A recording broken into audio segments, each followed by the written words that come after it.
Hey guys, tonight we venture into the frigid world of medieval winter. Not the castles, not the noble banquets, but the squelching icy mud of peasant life. Picture this. The air smells of smoke and wet straw.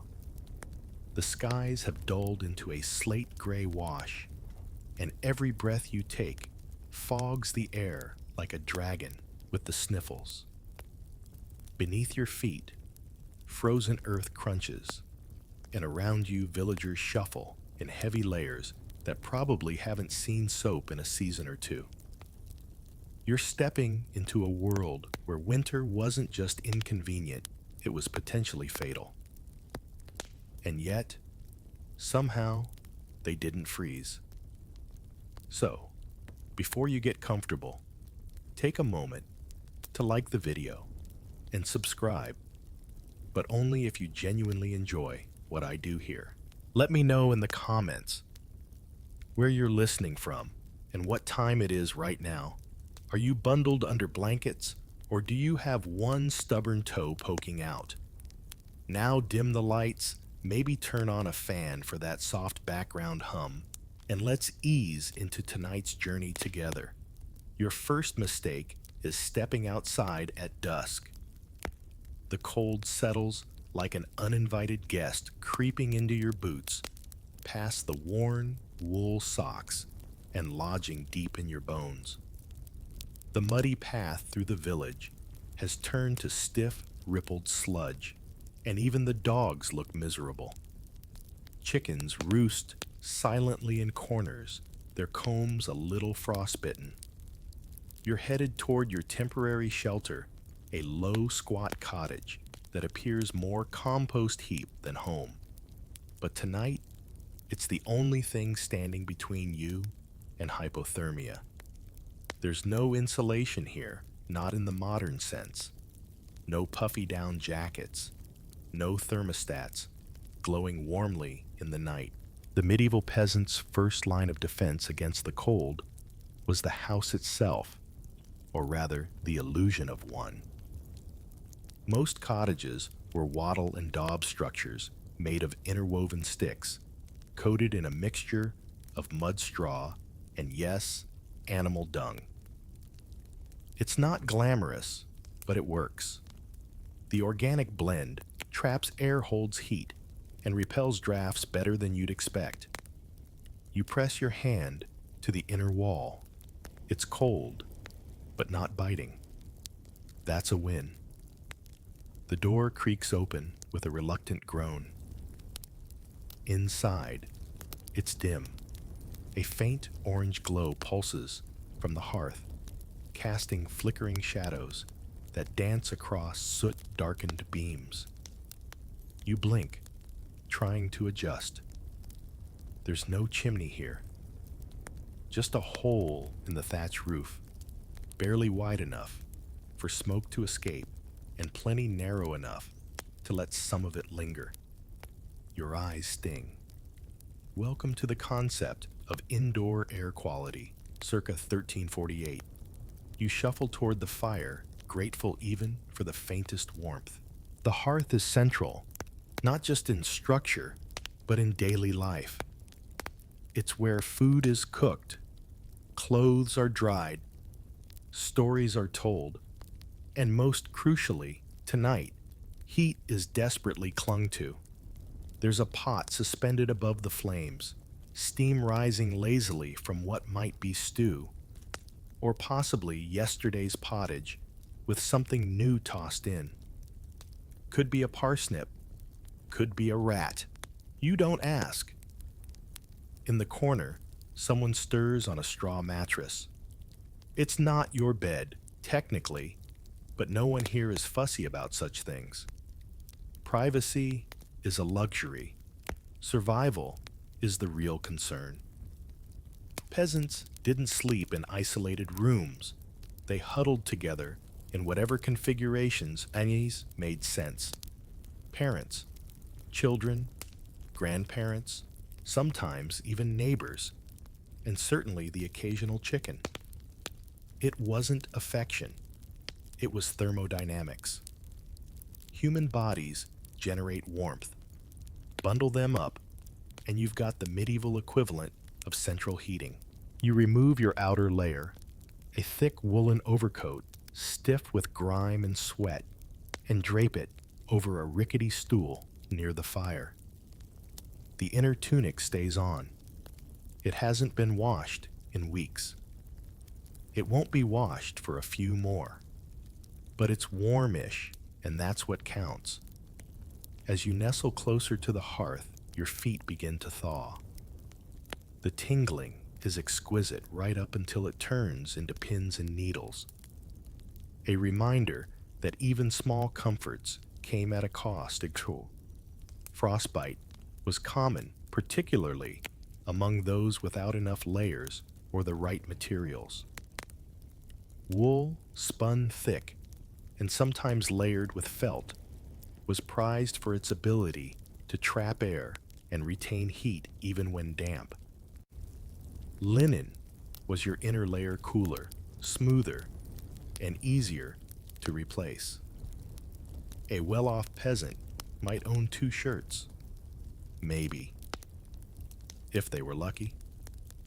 The fire crackles, and you can hear the wind rattle the daub walls. Outside, the forest moans under its own weight, branches straining with snow. Animals burrow deep, and the faint yowl of a cat, reminding you that the night still belongs to wilder things. You don't go out there unless you must. People disappear in the dark. Maybe they fall through the river ice. Maybe they meet wolves. Maybe something older and unnamed. Peasants had a keen sense of the uncanny, and winter made everything just a bit more supernatural. But you're still in here, and you're learning quickly that the cold isn't something you escape. It's something you negotiate with. There's a rhythm to it. Wake up, poke the fire roll over. Hope no one took your blanket. Stir the pot, mend your socks, make sure your sleeping companions are still breathing. And always, always check that your boots haven't frozen solid overnight. Children were particularly vulnerable. Their tiny bodies struggled to retain heat, and infant mortality spiked during the coldest months. But there were tricks swaddling them tightly, tucking them between warm bodies, even crafting tiny wool caps and mittens from repurposed cloth. Every scrap mattered. Every moment near the fire counted. Still, it wasn't all grim. Winter meant slower farm chores, more time indoors, and a surprising amount of communal storytelling. You're dozing now, half listening to a tale about a woman who got lost in a snowstorm and found a castle made of ice. She married the prince, but only after answering 3 riddles and proving she could churn butter blindfolded. You're not sure the details add up, but the voices are soft and warm, and that's enough. Occasionally, sparks leap from the fire. Someone nudges the pot with an iron rod. The smell of herbs and root vegetables wafts into the room. It's not hearty cuisine, but it's warm. Warmth is everything. Outside, snow begins to fall, soft, almost silent. Inside, the thatch roof sighs beneath its weight, but it holds. For now, a drop of melted snow plinks into the water bucket near the door. Someone grumbles shifts, pulls a cloak tighter.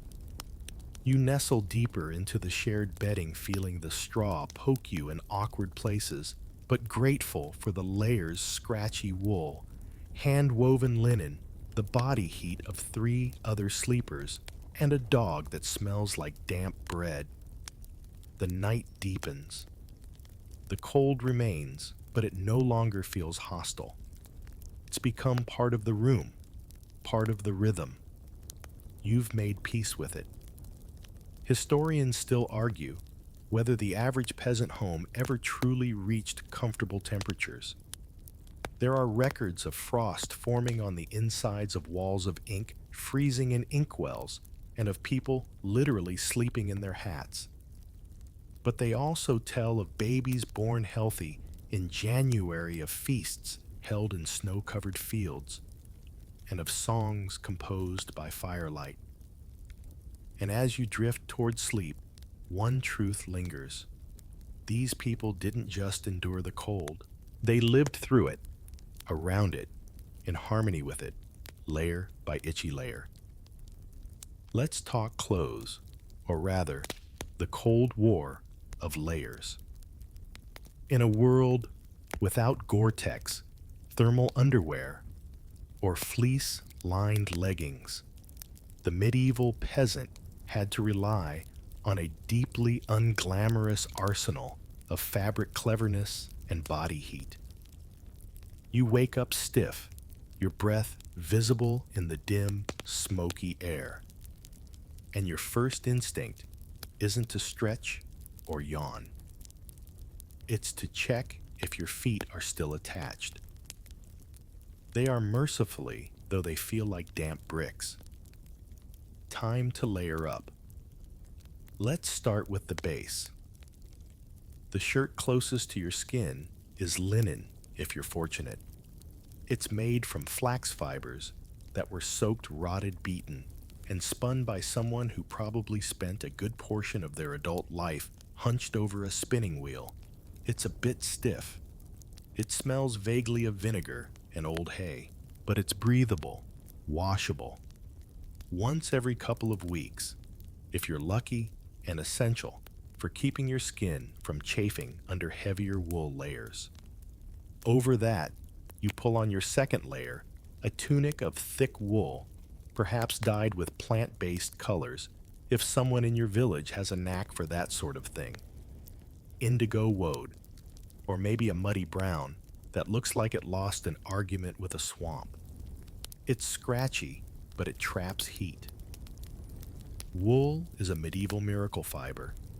It stays warm even when damp, which is important when everything in your world is vaguely damp for 6 months of the year.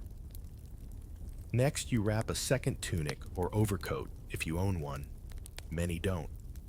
If you do, it's likely patched together from remnants hand-me-downs, restitched a dozen times sleeves from one shirt, a bodice from another, all held together with crude thread and stubborn hope. Peasants didn't care much for fashion trends. They cared about survival.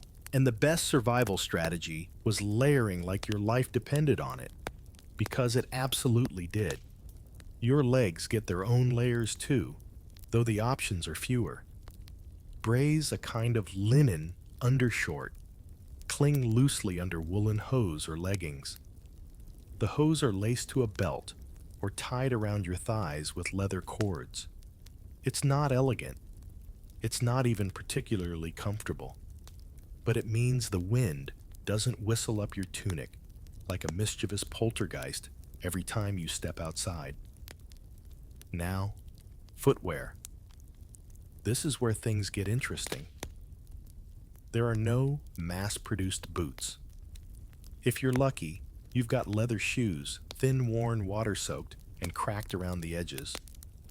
But most peasants used foot wraps, rectangles of cloth tightly wound around the feet, changed daily if the gods smiled upon them, or weekly if they didn't. These were sometimes greased with animal fat to repel water. Occasionally, peasants stuffed straw inside for insulation, instant, if somewhat crunchy insoles. You're nearly there.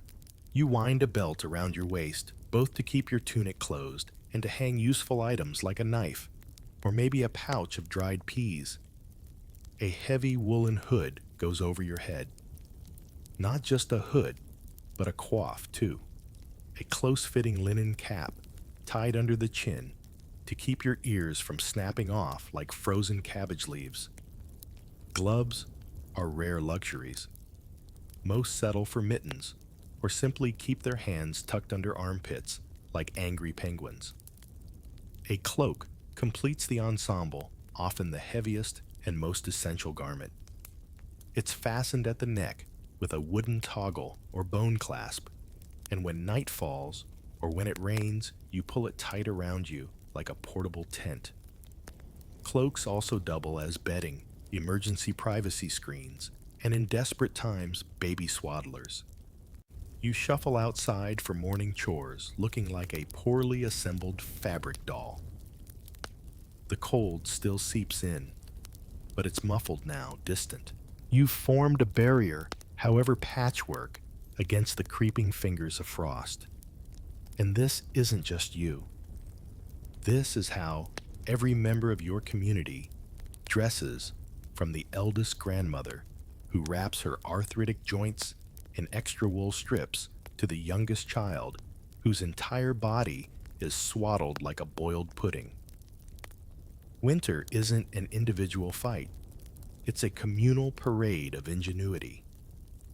There's a common misconception that peasants walked around half naked or in rags.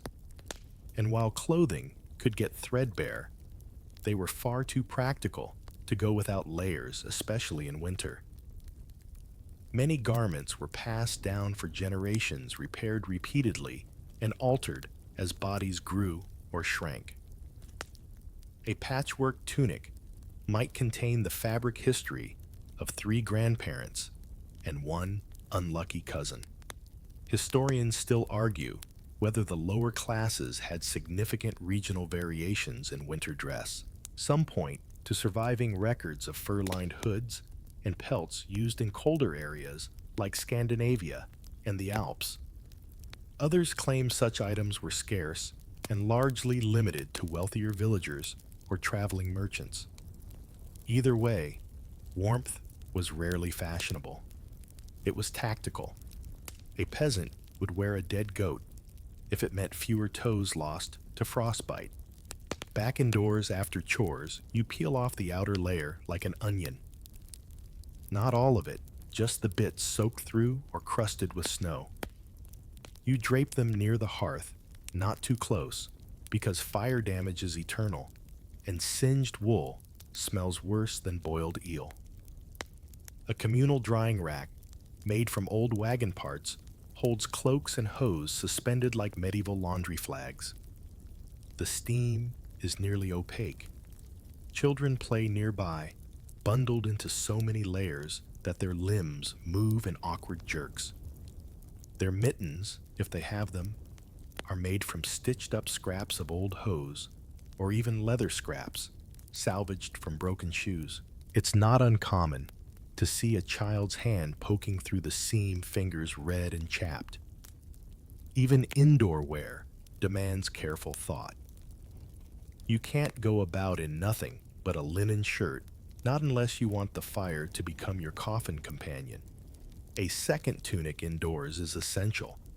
Some people even slept in theirs. And when a tunic began to fray, it was often reversed to prolong its life. The inside became the outside.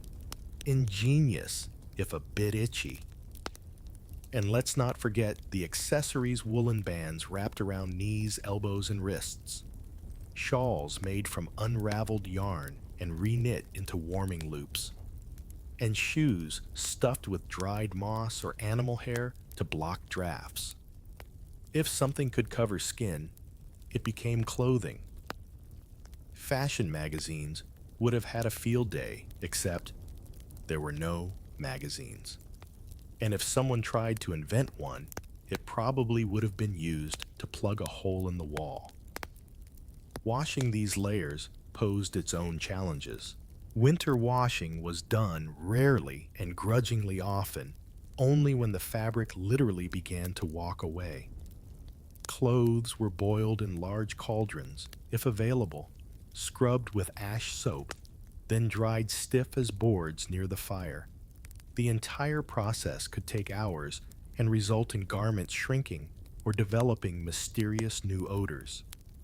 You did it only when the itching became unbearable, or when someone in the village started calling you Mildew Thomas. Yet despite the discomfort, despite the smell, the peasants' clothing system worked. They might not have had thermal insulation or microfibers, but they had layers, breathability, and generations of hand-me-down knowledge. Open scholarly debates still circle around how well medieval wool garments compared to modern synthetics. Some argue that the spinning and weaving techniques created surprisingly advanced thermal regulation. Others suggest that peasants simply endured far lower comfort standards than we would tolerate today. Probably both.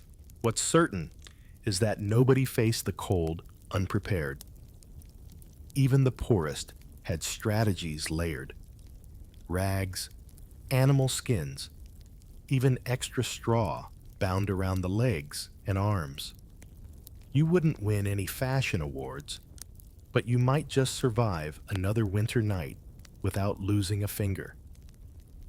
And in that context, the daily act of getting dressed transforms into something sacred.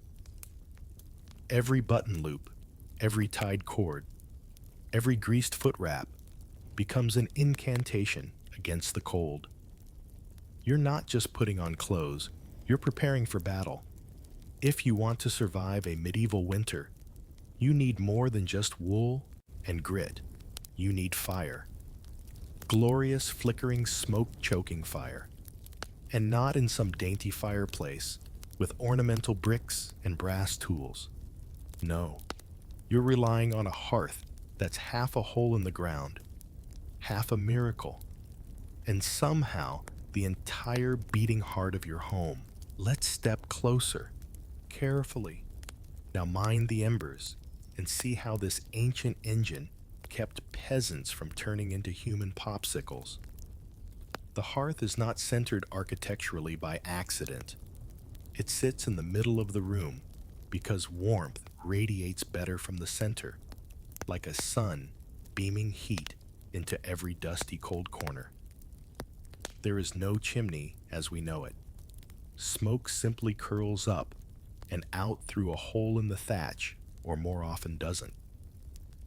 It pools near the ceiling in thick gray clouds that make your eyes sting and your throat scratch. Still, that smoke does more than annoy. It also helps insulate the roof, keeping bugs away and drying out the timbers. Unintended bonus. You crouch next to it, poking the glowing wood with a splintered iron rod. The fire crackles in protest, sending up a brief spark that tickles your nose. This is not a blaze meant for ambiance or marshmallows. This fire is a full-time worker, cooking, drying, warming, smoking meat, heating broth, and keeping you sane. Peasants used what fuel they could get, which meant the fire's quality varied wildly. Hardwood was best burning slow and hot, but you'd only get that if you were near a forest and lucky enough to scavenge it without some lord claiming it as his wood. Softwood burned faster, spat more, and left piles of ash. Dung, yes. Animal dung was a last resort, dried and stacked like grim little fire cookies, giving off a unique aroma that really brings out the flavor in cabbage stew. Lighting the hearth wasn't exactly a breeze either. You didn't have matches, so ignition relied on flint and steel, perhaps tinder made from dried fungus or linen soaked in fat. Once lit, you did everything in your power to keep that fire alive. Letting it die meant another exhausting struggle to relight it.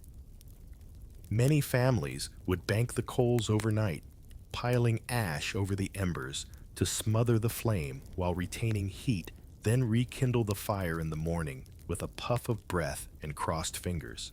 A proper hearth didn't just warm your hands. It was the primary heat source for the entire home, and as such, daily life orbited around it, like planets around a star. You'd hang pots over it, use flat stones as makeshift griddles, and stack damp firewood along the sides to slowly dry out. You'd toast barley for beer, warm small children like cinnamon rolls, and occasionally sing songs just to feel like winter hadn't swallowed your soul. The hearth was also a place of risk. Fires were rarely contained. No barriers, no fire guards, just open flame and flammable materials all around. A stray spark could spell doom, especially in homes with thatched roofs and straw mattresses. House fires were common, and winter made them especially dangerous. Water was frozen. Escape routes were blocked with snow, and sleeping bodies were tangled in cloaks and woolen layers. Still, the dangers were outweighed by necessity. You needed heat, and the hearth provided it with grudging consistency. Over time, peasants developed routines, rituals, even to maximize its benefits and minimize its threats. You never left the fire untended. Children were warned early and often to respect the flames, even as they curled nearby for warmth. Historians still argue whether every peasant household maintained its own hearth. In poorer communities, or during times of extreme scarcity, several families might share a fire. Longhouses in some Nordic regions housed extended families with a single central hearth. In the Scottish Highlands, smoke-blackened turf homes had large peat-fueled fires that burned continuously, the smoke turning walls into charcoal over time. You sit now warming your hands as someone ladles out a thin broth. It's more water than anything else, but it's hot. That's the important part. Heat in your belly buys you another few hours of circulation in your fingers. And this hearth, it's doing double duty, boiling supper and keeping death away. The warmth here is deceptive. Step 5 feet back and the temperature drops sharply. There's no such thing as even heat distribution. If you sit too close, your front cooks, while your back turns to ice. If you lie too far, your nose might freeze. Every night is a delicate balancing act between the flame and the frost. And if you get up in the middle of the night, say for a frozen bladder emergency, you have to start the warming process all over again. Good luck falling back asleep. There's a certain reverence given to whoever maintains the fire. Usually, it's the oldest woman in the house. She knows exactly how much ash to use when banking the coals, how to judge if a log will last the night, and whether the flue hole needs poking open again. Her face is mapped with soot streaks, and her sleeves are singed, but without her, you'd all be huddled corpses by dawn. She even tells the hearth stories. Not for fun, well, not only for fun, but as a way of teaching the next generation. See that crack in the stone? That's where the fire spirits hide. Or, never let your back face the hearth too long, else the cold will sneak through your chest. You smile. You don't believe the stories, but you follow the rules anyway. Fireplaces, as a concept, didn't become widespread in peasant homes until much later, late medieval or early modern periods. Before then, you had your hearth, your smoke hole, and maybe some strategically hung herbs to make it smell slightly less like burning goat. Still, the hearth served its purpose. You survived. You didn't freeze. That was enough. At night, the fire becomes a flickering oracle. Everyone's quiet now, full of weak stew and hollow bread. The fire pops gently, as if murmuring secrets. Shadows elongate across the walls. The room glows faintly orange. You can see your breath when you lean away from the fire, but not when you lean in. that 3-foot difference. That's the line between comfort and frostbite. And then someone adjusts the pot, again stirring what remains to keep it from sticking, scraping the bottom for the last bits of warmth, literal and figurative. You stretch your legs toward the hearth, feeling your toes come alive again. It hurts a little, but it's the good kind of hurt. Outside, the wind howls, snow taps against the shuttered windows. A dog whines in its sleep. Inside, though, the fire holds. It's your only friend that never sleeps, never complains, never demands. As long as you feed it, it will return the favor. In a world of cold stone, harsh wind, and long nights, the hearth is a quiet miracle. And for now, at least it's enough to keep death at bay. The moment you crawl into bed, if you can call it that, you're immediately aware of one undeniable truth. Body heat is medieval gold. The straw mattress underneath you is lumpy, scratchy, and suspiciously warm in one spot. Your blanket is more patchwork than fabric stitched together from whatever was available. Wool, remnants, felt scraps, even an old grain sack or two. But what really makes this cold night bearable isn't the bed, it's the bodies next to you. Sleeping alone in a medieval winter wasn't just lonely, it was risky. In the absence of central heating hot water bottles or even reliable windows, people became each other's survival strategy. And so you find yourself pressed shoulder to shoulder with others in a communal warmth pod that's less romantic and more slightly damp. Tonight, you're the third person from the fire, meaning you get some of the heat, but also someone's icy feet grazing your legs. There's a child curled up near your belly.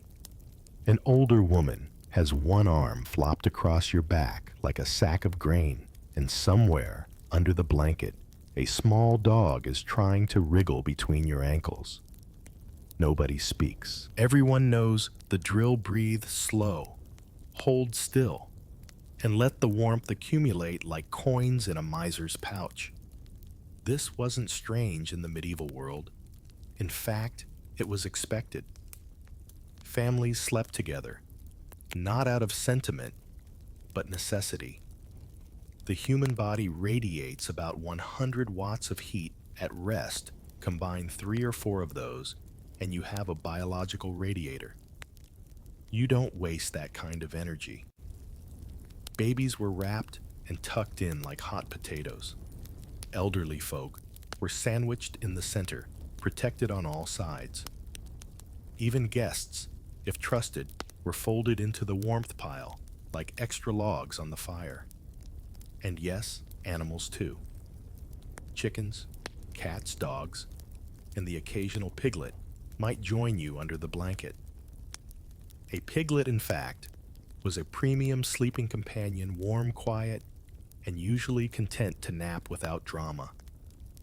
Cows and goats stayed in adjoining rooms or shared the same structure entirely. Their body heat seeped through the walls and floors, adding a precious degree or two to your interior climate. The warmth wasn't clean, but it was consistent. Of course, this cozy arrangement came with certain drawbacks. Smells, for one. You're not just warmed by your companions, you're marinating in their daily aromas. Sweat, unwashed linen, fermented foot wraps, and the persistent tang of whatever someone stepped in earlier. But your nose adapts. It must. By morning, you barely notice. Then there's the movement. Someone always shifts at the wrong time, peeling back a corner of the shared blanket and letting in a knife of cold air. A child kicks in their sleep. Someone snores. Someone else mutters nonsense. There is a language of night sounds in the medieval home, and you learn to interpret each grunt and rustle like Morse code. No one ever fully sleeps, just cycles in and out of half consciousness like drifting seaweed. Still, these sleep clusters were more than just survival strategy. They created a kind of nocturnal community. You learned who dreamed loudly, who whispered prayers, who needed their toes tucked in. You heard your grandmother's breath slow and deepen with sleep, felt your sister's pulse throb faintly under your arm. Over time, it became hard to imagine sleeping alone. Historians still debate the actual sleep patterns of medieval peasants. Some argue that people practiced segmented sleep-waking in the middle of the night for an hour or two of quiet activity, mending, praying, even visiting neighbors before drifting back into a second sleep. Others suggest that deep, uninterrupted slumber was a luxury few could afford. Between crying babies, hungry animals, creaky joints, and leaking roofs, night was often as laborious as day. Regardless, sleeping together meant sharing not just warmth, but information. You'd hear whispered gossip, dream recountings plans for the next day's work. You'd bond in the dark, laugh softly at someone's sleep mumbling, or pass around a flask of something vaguely alcoholic to keep the cold away. In bigger homes, you might have separated family areas, parents with children, elders in quieter corners, but in smaller cottages, everyone piled in together. Beds were often platforms of wood or just straw mats directly on the ground. You might find a blanket hanging from the ceiling or looped around the bed for privacy, but total seclusion was rare. Even modest families rarely had more than one room. In some regions, especially during brutally cold seasons, people got even more creative. Bedmates might sleep sitting up with their backs against each other for maximum contact. Others curled in a fetal position, wrapped in cloaks and layered like nesting dolls. There were no set sleeping positions, just whatever worked to conserve heat. You shift now, careful not to expose your arm. The woman next to you grunts half asleep and pulls the blanket tighter. Outside, the wind moans like a banshee. Inside, the only sound is the gentle wheeze of breath and the muffled crackle of the hearth.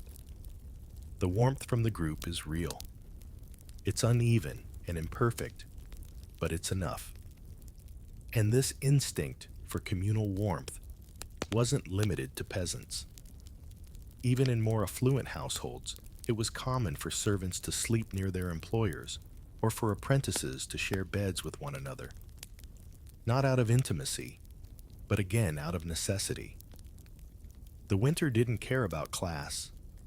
There's a story, half folklore, half memoir, from a medieval miller who described tucking his twin sons between two sheep for warmth. Another tale mentions a family rotating who got to sleep closest to the fire each week, like a game of thermal musical chairs. These weren't quirky traditions. They were survival tactics etched into daily life.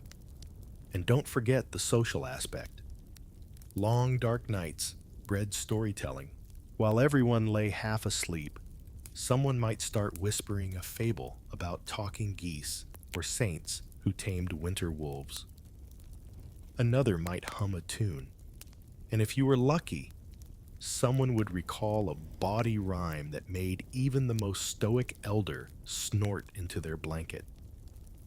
The psychological effect of this closeness shouldn't be overlooked. In a world where death by cold was a real and present danger, the nightly ritual of bundling together offered a kind of collective reassurance. You weren't alone. You were swaddled in humanity rank and restless as it may be. Of course, this arrangement didn't work for everyone. Disputes happened. Someone kicked too much hog the blanket or had breath like a dying onion. Arguments flared, Someone got moved to the cold side as punishment. But grudges melted faster than snow when faced with another bitter night. So, as you nestle deeper into this human cocoon, remember that you're participating in one of history's oldest and most effective cold weather hacks. No amount of wool or fire can match the efficiency of several bodies under one blanket. The warmth is real now. Your limbs ache a little less. Your fingers have sensation again. And even though the mattress still smells like mildew and the dog is farting with reckless abandon, you close your eyes. You're not warm because of modern invention. You're warm because someone's arm is draped over yours, because a child's forehead is tucked against your side, because a dog has wedged itself into the small of your back, because you like every peasant before you have learned that survival is not a solo affair. By now, you've gotten used to the scent of damp wool shared breath and the occasional snore rattling in your ear. You've mastered the art of not moving too much in bed and learned to appreciate the way a piglet radiates heat like a small living furnace. But tonight, you're going to learn the unsung secret behind why peasants didn't freeze to death insulation. Not the pink fluffy stuff from the hardware store, but something humbler, itchier, and depending on the mixture, profoundly smelly. Let's talk about walls. You open your eyes to faint morning light trickling through gaps in the shutters. A thin crust of frost clings to the inside of the window slats, sparkling like sugar. You know it's cold outside because your nose is numb. You also know it's less cold inside thanks to what's hiding in the walls, mud straw animal hair, and a generous helping of cow dung.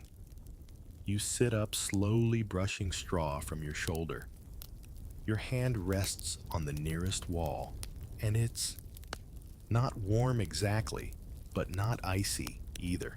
That's because medieval peasants used wattle and daub construction to insulate their homes, and for all its humble ingredients, the stuff works.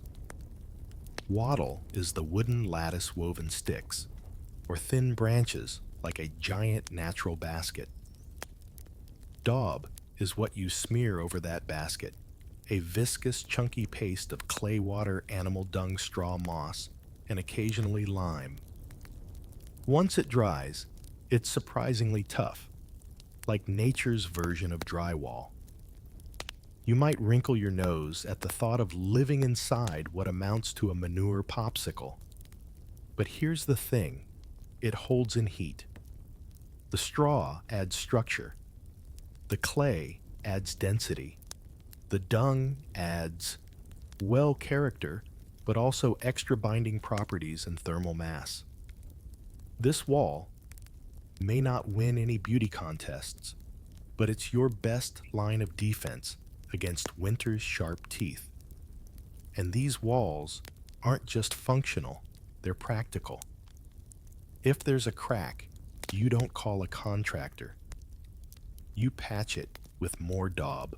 You knead the mixture with your hands or feet, if you're brave, and smear it like icing over gaps and leaks. It's messy work, but satisfying. And once it dries, it's nearly airtight.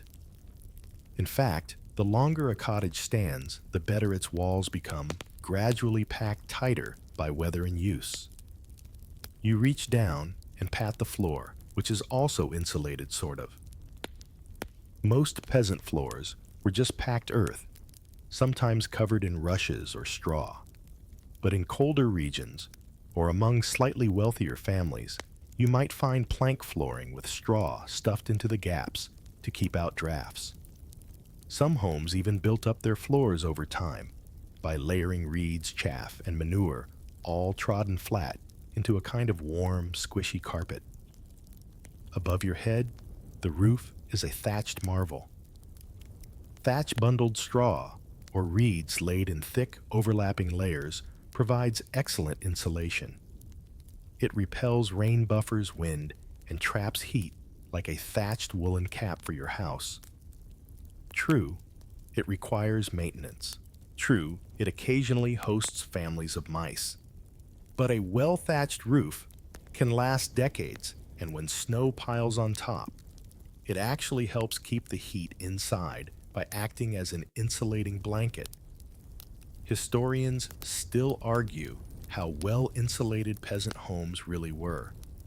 Some suggest these structures were drafty and prone to heat loss, little better than living outdoors. Others point to archaeological reconstructions and experimental archaeology. Yes, that's a thing, where folks actually live in recreated peasant homes to test their effectiveness. These experiments have shown that while medieval cottages were far from toasty, they could stay several degrees warmer than the outside air, especially with a strong fire and good ceiling. And it wasn't just about the materials, it was about the layout. Peasant homes were small, often one room, maybe two. Less space meant less volume to heat. Low ceilings trapped warm air closer to the ground. Walls were often windowless or had very small shuttered openings to minimize heat loss. Every architectural detail was a calculated trade-off between ventilation and warmth, light, and shelter. You move to the corner of the room and lift a rough cloth hanging over what looks like a gap in the wall. It's not a window. It's a vent barely wide enough for a hand. But during winter, even that is covered with rags, stuffed with moss, or shuttered with a board. Light is sacrificed for warmth. You squint into the dimness, grateful for the fire's orange glow. Even furniture played a role in insulation. Beds were placed against the warmest walls, usually the ones shared with the livestock quarters or facing the hearth. Chests and storage crates lined the outer walls, adding an extra buffer against the cold. In some homes, people stacked firewood indoors, not just for convenience, but to act as an insulating wall that could radiate back some heat over time. Then there's the infamous curtain bed. If your family was lucky or particularly crafty, you might have a bed frame with linen or woolen curtains hanging from a wooden canopy. You'd close them at night to trap body heat, essentially turning your bed into a miniature tent. And yes, it smelled like feet and turnip stew in there, but it was warm. The medieval peasants' understanding of insulation wasn't scientific, but it was instinctive. They knew where drafts came in. They knew which walls were coldest.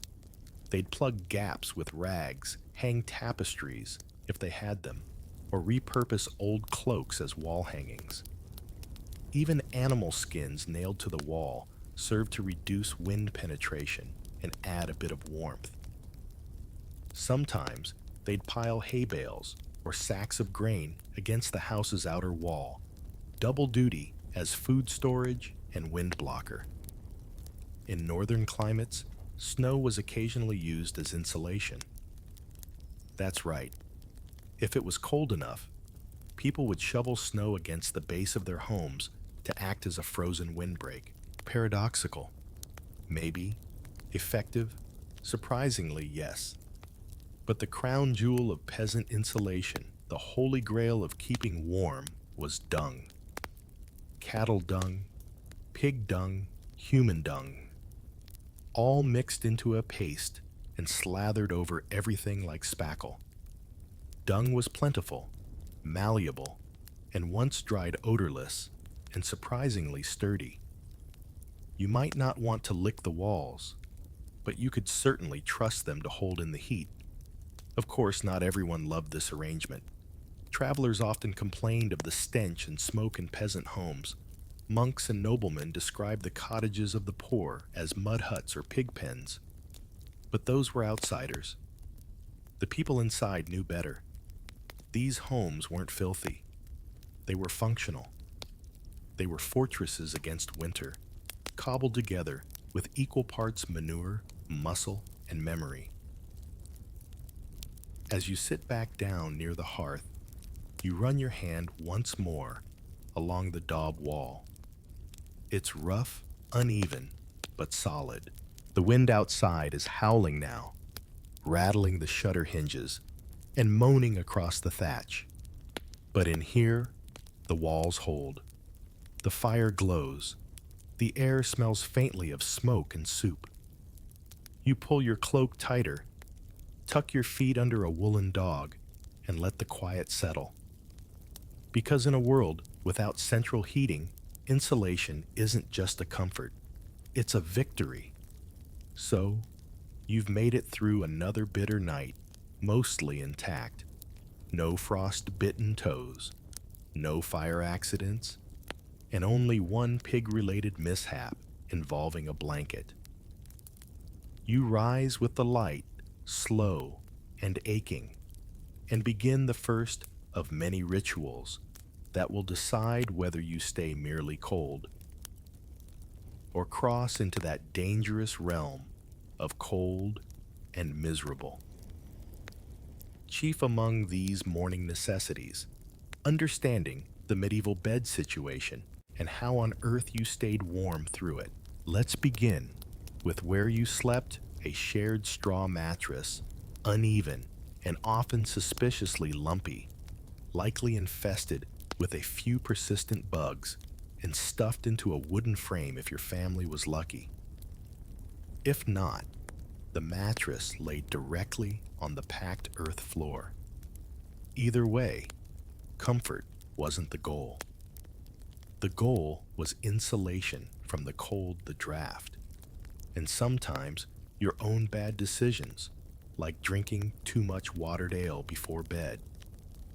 Straw was the most common stuffing, cheap, easy to replace, and surprisingly effective at trapping heat, at least until it got damp. Some regions used rushes or heather. Wealthier families might have layered straw over canvas sacks, but for most, it was just loose bundles wrapped in linen or coarse cloth, changed out only a few times per year. Yes, it gets dusty. Yes, it smells like livestock. No, you don't get used to the itching, but you learn to accept it. The mattress isn't flat either. Over time, the straw shifts, settling into valleys and ridges shaped suspiciously like your body. You might sleep with your knees higher than your chest one night and find yourself rolled into the wall the next. And heaven help you, if the mattress tears open during a sleep scuffle, suddenly you're sharing your bed with a straw porcupine. Next comes the bedding-layered wool blankets. If you have them, otherwise, whatever cloth is available.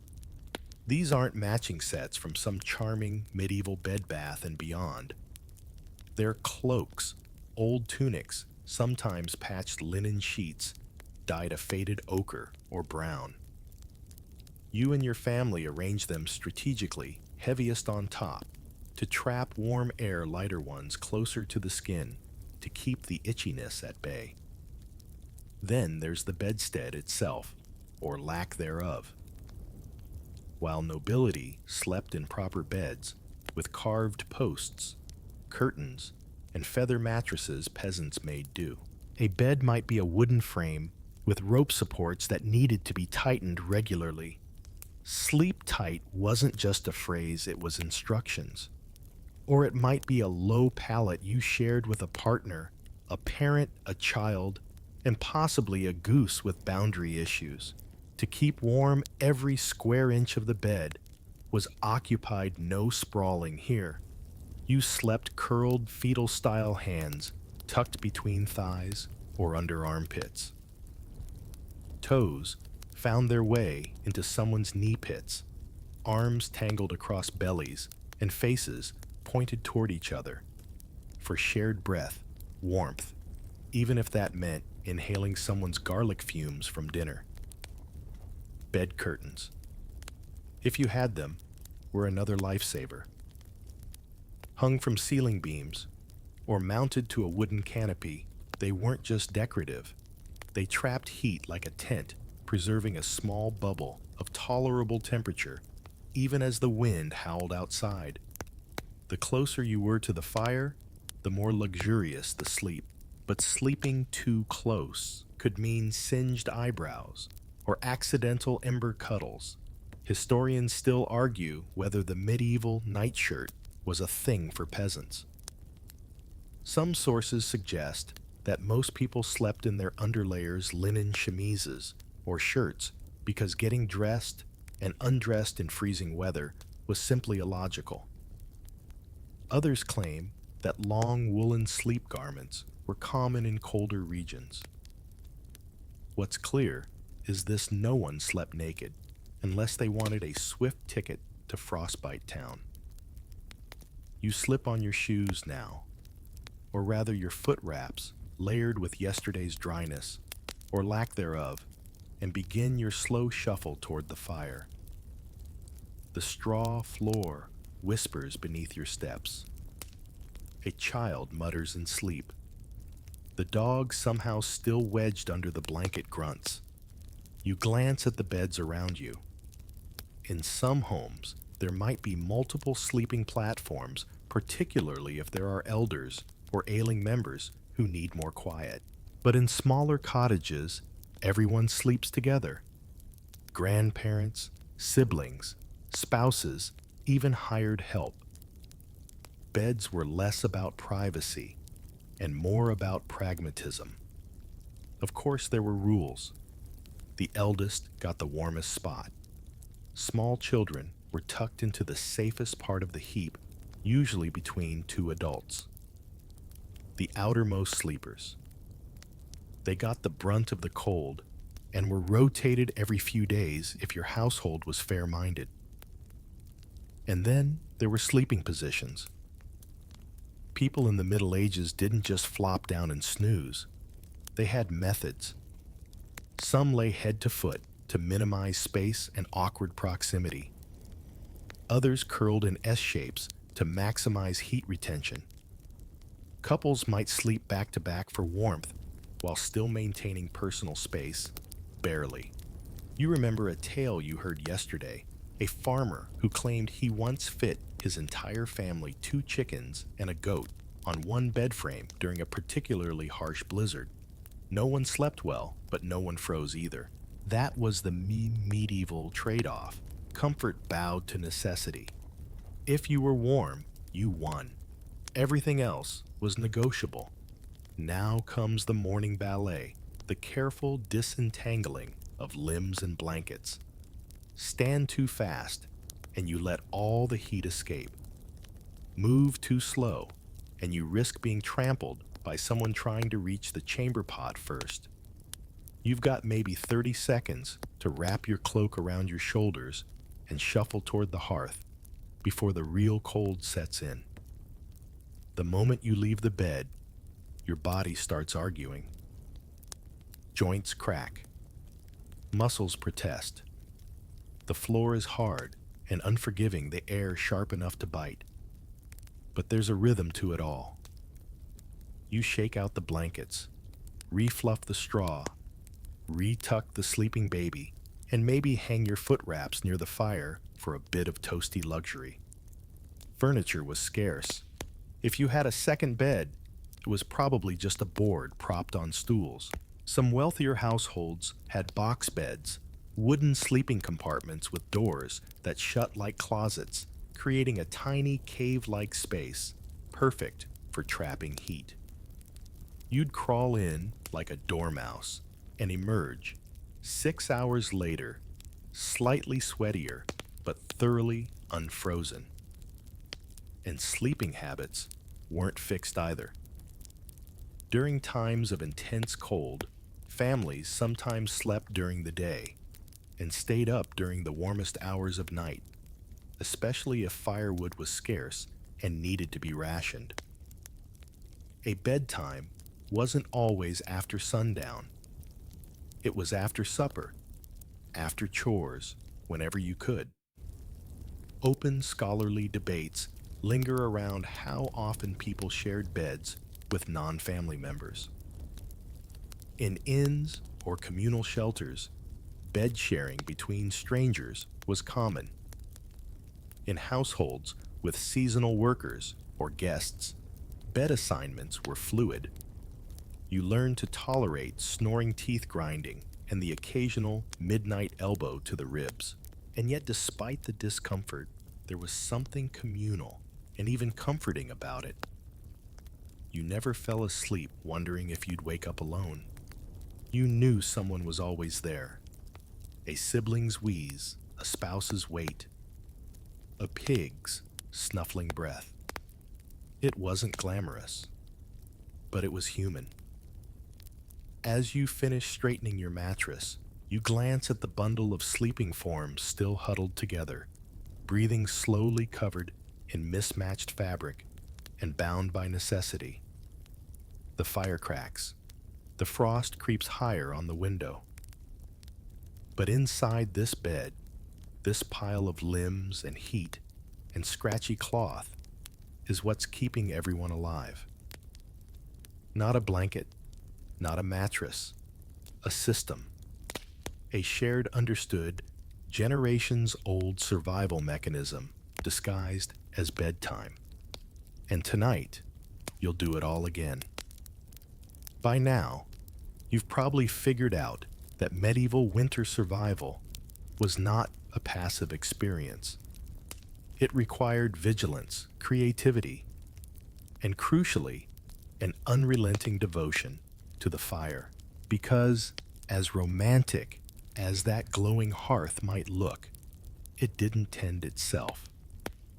Someone always had to be thinking ahead, poking, stoking, feeding it like a hungry pet that would bite if ignored.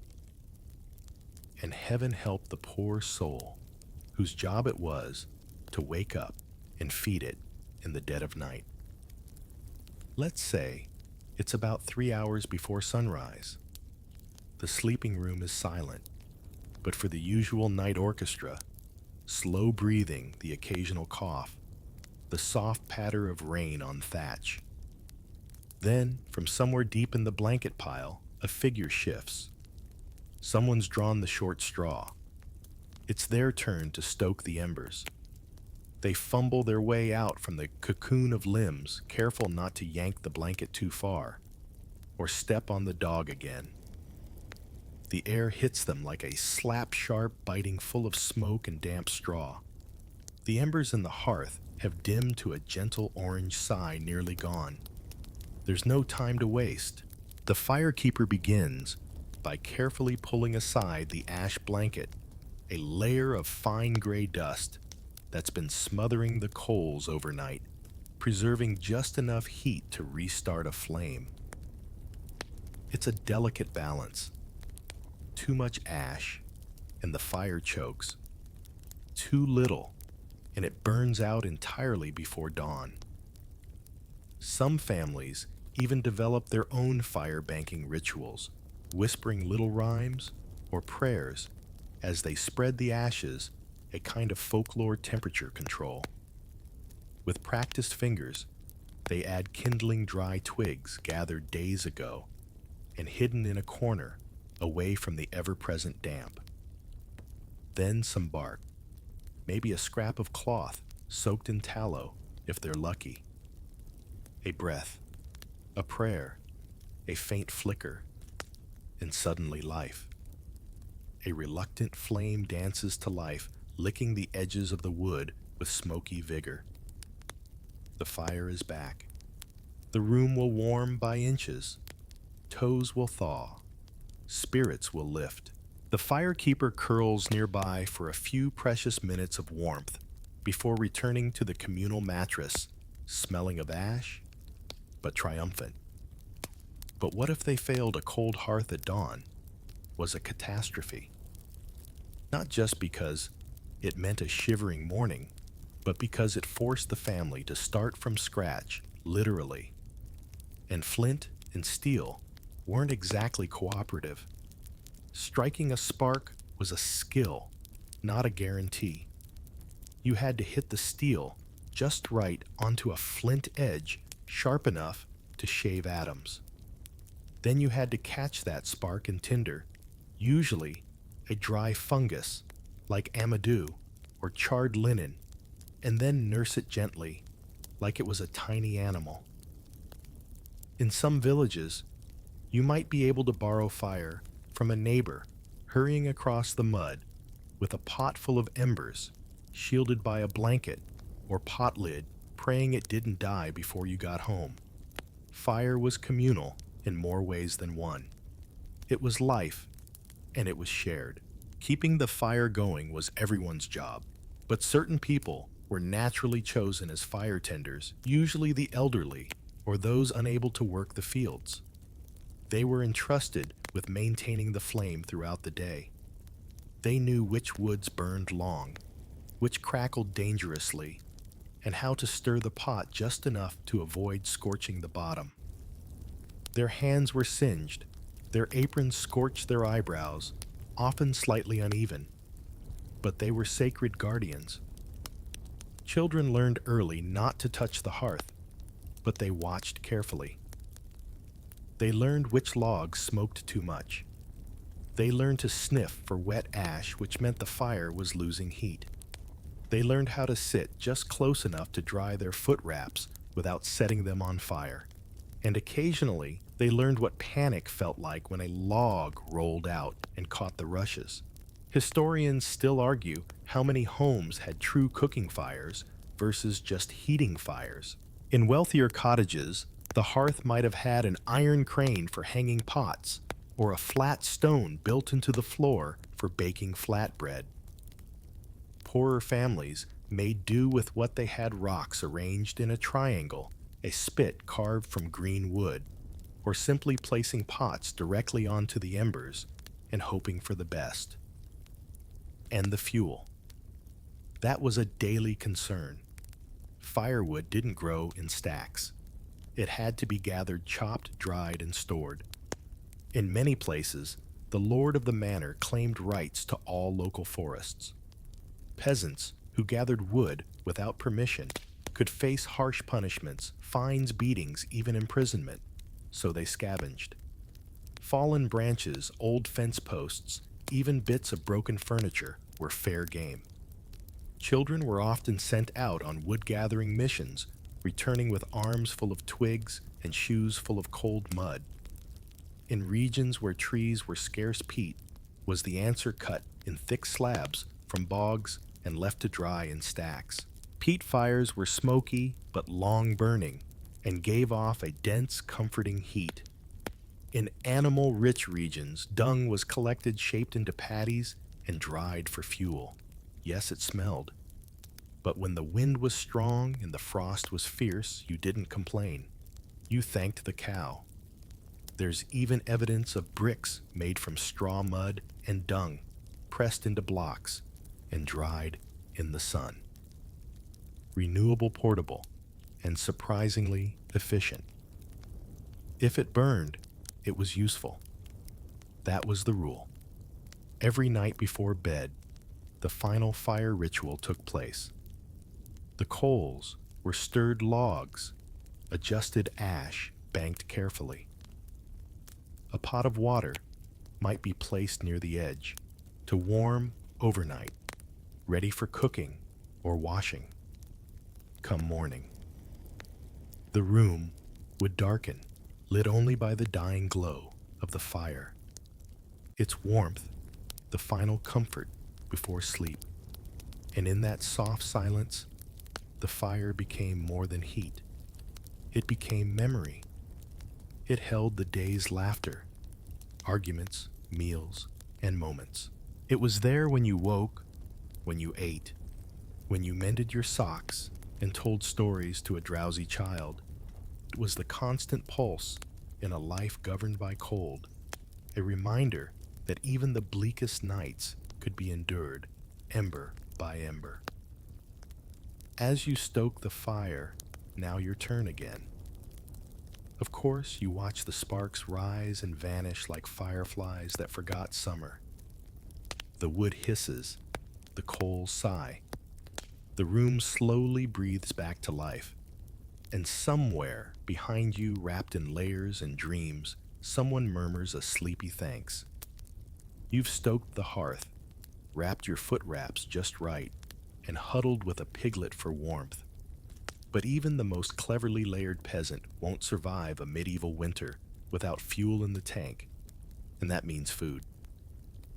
Hearty, simple, and often repetitive, the peasant winter diet was designed not for flavor, but for survival.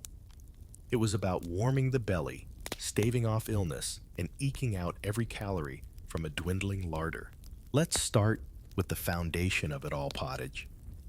This wasn't so much a dish as it was a concept, an ongoing stew that lived in a cauldron over the fire for days or even weeks. You'd toss in whatever was available: beans, lentils, barley, root vegetables like turnips and onions, and maybe, if the stars aligned, a scrap of meat. Each day, it was boiled again, topped off with water, thickened with oats or stale bread, and left to simmer. It never truly finished. It just evolved. Some villagers even had jokes about giving their pottage a name since it had more longevity than some livestock. Pottage was practical. It was warm filling and easy to digest.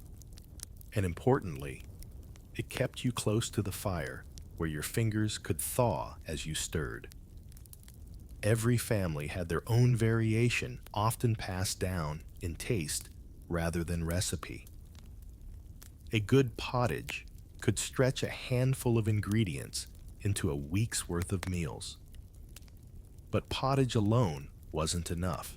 Bread, coarse, dense, often dark with rye or oats, was the other staple. Baked in communal ovens or in colder regions on flat stones by the fire, bread was a labor of love. Grain was precious. If you were lucky, your family had access to a mill. If not, grinding grain into flour was an exhausting, time-consuming job, usually left to the oldest children or the poorest laborers. The result was rarely the fluffy loaf you might imagine. Peasant bread was heavy, often bitter, and sometimes full of bits of grit from hand milling. Still, nothing beat a slab of it dipped in hot broth. Fermentation was another secret weapon. In the absence of refrigeration, peasants relied on pickled vegetables, sour cabbage, and fermented dairy to survive lean months. Sauerkraut wasn't just a garnish, it was a vitamin C delivery system. Hard cheeses aged in cloth and wax provided protein and fat long after fresh milk was gone. And then there was ale, mild, low in alcohol, but full of calories and hydration. Children drank it. The sick drank it. It was safer than water in many cases and could be warm or room temperature depending on the brew. Winter meals were deeply seasonal. Root vegetables dominated carrots, parsnips, leeks, onions, and beets. Cabbages were harvested in late fall and stored in cool cellars or pits. Dried peas and beans stored from the harvest offered protein when meat was scarce. And meat, when it was available, was a precious event. A salted ham, smoked over weeks in the rafters, could last a family all winter in slivers. Lard was hoarded like treasure, rendered into jars, and used sparingly to coat pans in rich stews or smear on bread. The hearth was also a bakery. Flatbread could be cooked on hot stones. Griddle cakes could be flipped in pans, and bannocks, thick unleavened rounds, could be buried in coals to bake slowly. The smell of baking mingled with smoke and stew was the fragrance of winter security. Preservation was key. Smoking, drying, salting, and pickling kept food edible through the bleakest months. Fish, especially in coastal regions, was dried and stacked like stiff scrolls. Bacon was cured with salt and hung high away from the hearth's soot. Apples were sliced and dried into leathery rings, and anything that could be turned into vinegar was apples mead beer, all in the name of extending shelf life and adding tang to otherwise bland meals. Desserts were rare, but not absent. A handful of dried fruit soaked in warm ale and mixed into a grain cake was a winter treat. Honey, if you had it, was used sparingly. Spices were virtually unknown to the average peasant, though anise, mustard seed, or wild herbs might show up in small doses. And speaking of herbs, foraged ingredients played a larger role than most people imagine. Even in winter, skilled gatherers could find medicinal and edible plants, nettles, sorrel, or evergreen tips. Dried herbs, like thyme and marjoram, were added to stews for flavor and believed to ward off winter illness. Garlic and onions weren't just food, they were medicine eaten raw or added to hot broth to warm the blood. There was, of course, scarcity. Not every year brought a good harvest. Sometimes the grain spoiled, the pigs sickened, or a sudden frost killed the late cabbage. In those times, winter became a brutal waiting game. People ate less, sometimes resorting to boiled bark roasted acorns, or the bones of old animals simmered into weak broth. Hunger was a silent companion, always waiting in the corners of winter's shadow. But even during lean years, communal meals helped soften the hardship. Families gathered together to share what they had, pooling scraps and sharing fire. Food wasn't just sustenance, it was social glue. Winter feasts, when they could be afforded, marked holy days and gave people something to look forward to. Yuletide meals, St. Bridget's Day. Porridge, the first fresh eggs of spring. You finish your morning bowl of pottage, thinner today than yesterday, but warm. You soak a crust of bread, chew slowly, and sip a mug of weak ale. It's not fancy, it's not plentiful, but it's enough to face another freezing day. And for the medieval peasant, that was the measure of success: full belly, warm hearth, and one more day above ground. You'd be hard-pressed to find a medieval peasant who went to bed alone, not because of crowded families or bundled children, though those were certainly part of the story, but because of the unexpected co-stars of rural survival animals. Chickens, dogs, goats, even pigs didn't just live near medieval peasants, they lived with them, under the same roof, sometimes under the same blanket. And in the bitter stretch of a medieval winter, those animals weren't just livestock, they were insulation. Let's set the scene. Your cottage is a single-room structure made of wattle and daub with a thatched roof. One half is designated for humans, the other for animals. There might be a low wooden partition or just a shift in floor level, but otherwise it's a shared space. Why? Because those animals are your livelihood. Your cow gives milk. Your chickens lay eggs. Your pig will someday become dinner, assuming it doesn't die from cold first. So, you bring them in. The warmth they generate is real. A cow radiates more heat than a space heater. A pig gives off enough warmth to keep a corner of the house above freezing. Even chickens clustered in their nesting boxes or roosting in rafters pump out little pockets of heat like feathery furnaces. And that heat matters especially when firewood is scarce and the hearth is struggling to compete with a howling wind. It's not glamorous, of course. The smell is assertive. You try to keep the floor clean, scraping out straw and dung, replacing it every few days when possible. But there's no denying the barnyard bouquet that permeates the home. Still, you live with it. Because without those animals inside, your nights would be colder longer and far more dangerous. Take the pig, for example. Pigs were often kept in the house, especially piglets during their most vulnerable months. They were known to curl up beside sleeping children, providing warmth and comfort. The phrase, to sweat like a pig, has nothing to do with perspiration. In fact, pigs don't sweat. But they do give off heat. And medieval families understood that every warm body in the house was a gift. Dogs were another mainstay. Not the pampered poodles of modern memory, but tough, rangy mutts that doubled as guards herders and bed warmers. A dog would curl by the hearth, lick scraps from the floor, and alert the family to intruders or wild animals. In winter, it might be allowed under the blankets, especially in homes with infants or the elderly, where warmth was a matter of life and death. Cats, too, earned their keep.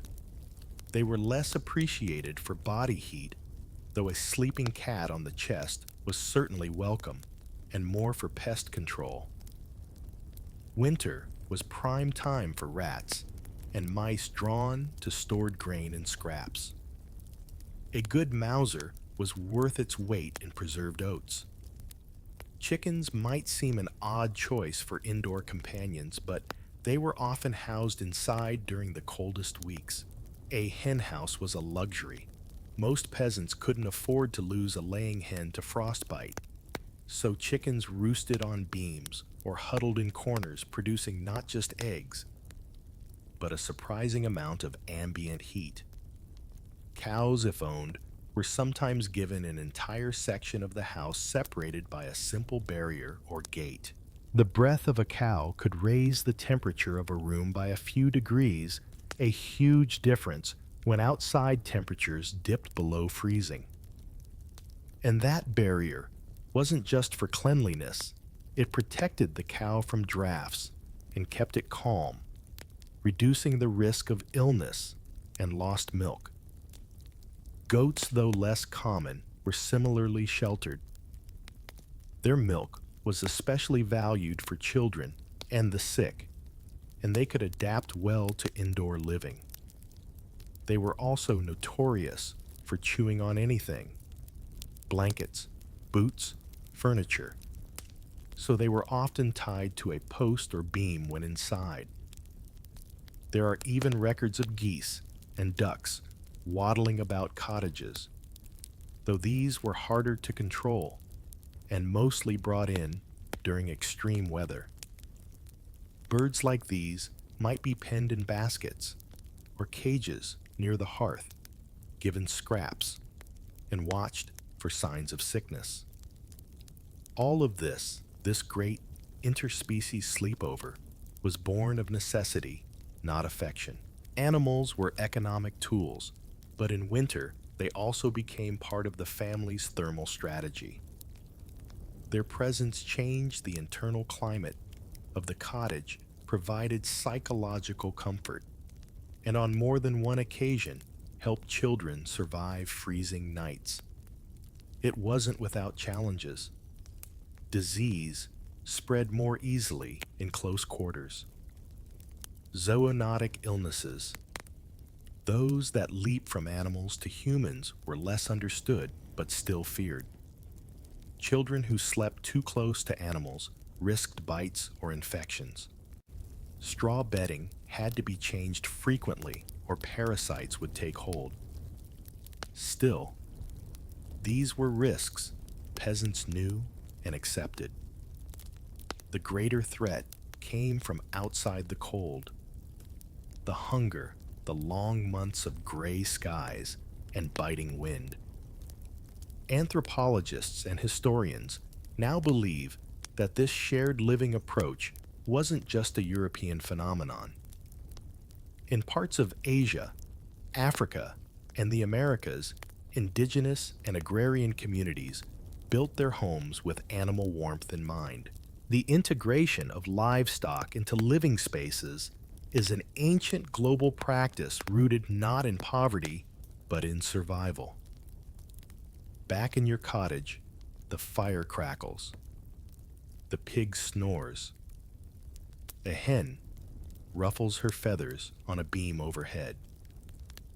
You shift slightly, careful not to disturb the goat chewing near your foot. It's not ideal. It's not clean, but it's home. And in that flickering firelight, surrounded by your fellow creatures, you understand something modern people often forget: warmth is a community effort. Whether feathered, furred, or two-legged, everyone contributes. Everyone survives together. When the sun finally disappears behind the crooked tree line and the last embers of daylight fade into frosty twilight, medieval peasants knew the hardest part of the day was about to begin.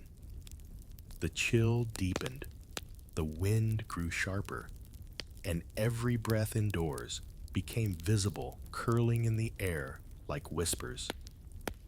This is when wool became more than just a fabric. It became your lifeline. Nighttime in the medieval world was not quiet, not cozy, and definitely not luxurious. But through layers of wool, clever tricks, and a deep respect for the darkness, peasants learned how to get through it. Let's start with the basics. Clothing didn't come off at night. In fact, it went on. You slept in most of your layers, especially in the depths of winter. That linen shirt you wore all day, still on. The outer wool tunic on top of you like a second blanket. Your cloak folded over your legs or used to cover your child. Peasants didn't have pajamas, at least not as we understand them today. They had whatever was warmest and least likely to catch fire if they rolled too close to the hearth. The wool itself was coarse by modern standards, heavy, dense, often scratchy. It wasn't the fine merino you'd find in a luxury store today, but it was durable and held on to body heat even when slightly damp, which it usually was because medieval life was perpetually damp. Wool's ability to remain insulating in those conditions made it indispensable. It wasn't glamorous, but it worked. And you didn't just wrap up, you wrapped around. Medieval people used woolen bands and wraps in clever ways. Long strips of cloth were tied around the legs, arms, neck, and even hands. These functioned like makeshift leg warmers, scarves, and mittens. In particularly cold regions, people tied layers directly to their limbs for better circulation and added flexibility while sleeping or walking around the home at night. Some families even had dedicated night hoods, woolen caps with flaps that could be tied under the chin. Losing heat through the top of your head was no joke when the inside of your house hovered just above freezing. And let's not forget the socks if you had them.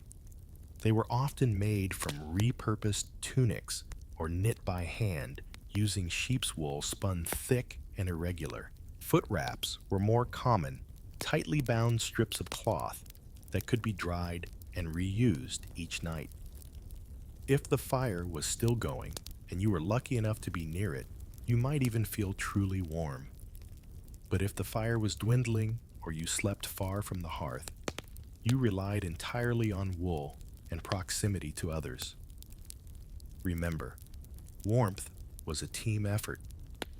So, everyone brought their best wool cloaks, wrapped spare tunics, and pooled it. A family under a heap of cloth might resemble a tangled laundry pile, but underneath was shared heat and sometimes soft murmurs before sleep. But what about the parts of the night when sleep wasn't an option? Midnight bathroom runs weren't done in flannel slippers. You had to crawl out from your warm nest and stumble to the chamber pot, or if you didn't have one, out the door to the cold earth. You'd grab a cloak, maybe toss on your boots, and whisper apologies to the dog as you stepped over it. The cold outside bit like a wild animal, and you moved fast. Then it was back inside, back to the straw mattress, trying not to wake the baby or startle the goat. Wool was also key to nighttime tasks. Life didn't stop when the sun went down. Women mended clothes, men carved tools, elders recited stories or taught children by the firelight. All of this required wool layers, thick cloaks draped over shoulders, shawls wrapped tight, sometimes even capes pinned in place to leave hands free. Hands were the most vulnerable. Mittens, if you had them, were more like bags for your hands. No separation between fingers, but better than nothing. In some regions, peasants used fur-lined wrist wraps to protect blood flow without sacrificing dexterity. Wool gloves were rare for the very poor, but scraps could be fashioned into something serviceable in a pinch. And let's not overlook the cultural role of wool in the nighttime rhythm. The sound of wool being spun, spindle, whirring thread twisting, was a common background in winter evenings. Wool wasn't just for warmth, it was a livelihood. Women often worked through long nights creating yarn patching garments or knitting new items to prepare for even colder months ahead. The rhythmic movement of their hands became as familiar as the crackling of the fire. There were also nighttime rituals built around warmth. Some families kept a brick or stone near the hearth, heated until it was almost too hot to touch, then wrapped in cloth and placed at the foot of the bed like a primitive hot water bottle. These heat stones lost warmth quickly, but even an hour of foot comfort was a luxury. In some regions, metal bed warmers were used, though these were more common in wealthier homes. Still, the concept was there: trap heat, apply. Strategically, sleep better. Wool also traveled. If someone had to leave the house at night to tend livestock, fetch water, check on a neighbor, they wrapped up like a walking quilt. Cloaks were layered over cloaks, often pinned with wooden toggles or knotted tight to prevent slippage. If it was raining or snowing, a waxed cloth might be layered on top, but wool was the first and best defense. And when the wind howled through the shutters and the dark pressed against the thin, daub walls, wool was the barrier between life and loss. It wrapped the newborn, it covered the dying, it shrouded the grieving, and cocooned the dreaming. Because to the medieval peasant, night wasn't just a time of rest, it was a gauntlet of cold, a daily reckoning. And wool wasn't fashion, it was armor. As you tuck your hands beneath the warm fold of your cloak and lean back into the comforting scratch of your pillow straw, you feel the weight of it all, soft, rough, heavy, real. It's not just wool, it's safety. As twilight gave way to the deep darkness of medieval night, the cold wasn't the only thing peasants feared. With the fire banked low and blankets pulled tight around limbs already layered in wool, another chill crept in, one that had nothing to do with temperature. The darkness itself was considered dangerous, a time when unseen forces walked freely and strange things whispered through the night air. The medieval peasant didn't just guard against frost, they guarded against the unknown. To understand this, we must first appreciate how mysterious the world was to the average person in medieval Europe. Science as we know it today was still centuries away from reaching the countryside. Disease, death, the changing seasons, and even the weather were interpreted through spiritual and supernatural lenses. And winter, with its long nights, pale days, and stillness, felt like a threshold between the living and the otherworldly. One of the most widespread beliefs centered on the so-called night air. Even in noble households, but especially among peasants, people believed that night air could be dangerous, even deadly. It wasn't just cold, it was corrupt. Breathing in unfiltered air after dark was thought to let in malevolent forces or invite disease. This is partly where the practice of shuttering windows and stuffing cracks in the walls with cloth originated, not just to block out cold, but to keep out spirits, miasmas, and misfortunes born on the night breeze. So at night, cottages were sealed like tombs. Hearth smoke drifted sluggishly through the smoke hole. The air grew stale heavy with human breath, animal warmth, and earthy dampness. But to open a window would have been seen as inviting trouble. And while people huddled together for warmth, they also did so for protection. Night was when the wild hunt might gallop across the sky, a spectral procession of ghostly riders said to abduct the living. Some believed witches traveled under cover of night, shape-shifting into hares or cats to spy on their neighbors. Others feared demons who entered dreams, draining the soul or planting dark thoughts. Children were taught lullabies and bedtime prayers, not just for comfort, but to ward off these nighttime terrors. A typical prayer might include phrases like, "Keep the devil from my door," or "Shield my soul until the light returns." Even the most skeptical adults murmured blessings before sleep just in case. Protective charms were common. A small cross etched onto a beam above the bed, a sprig of rosemary or rowan tied above the door. In some homes, iron keys were placed under pillows to ward off fairies or night walkers. And if a family had a particularly strong fear, perhaps due to a recent death or a run of sickness, they might sleep with a Bible, even if they couldn't read it. The presence of a holy object was believed to offer spiritual insulation against the dark. Dreams were a mixed bag. Good dreams might be interpreted as omens or messages from deceased relatives. Bad dreams, however, were considered more than just mental noise. They were visitations. The nightmare, or Mara, was often imagined as a wicked creature who sat on the chest, making it hard to breathe. A child who thrashed or cried out in the night was said to be visited by such beings. Remedies ranged from whispering protective words over the pillow to tying a red thread around the wrist. Even illnesses had superstitious associations.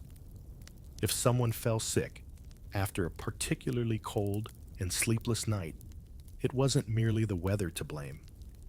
Perhaps they'd left the hearth unguarded. Perhaps a spirit had slipped in. Perhaps they'd offended someone living or dead. In parts of Britain and Northern Europe, traditions persisted around dead time, the stretch between Christmas and Epiphany, when the veil between worlds was considered thinnest.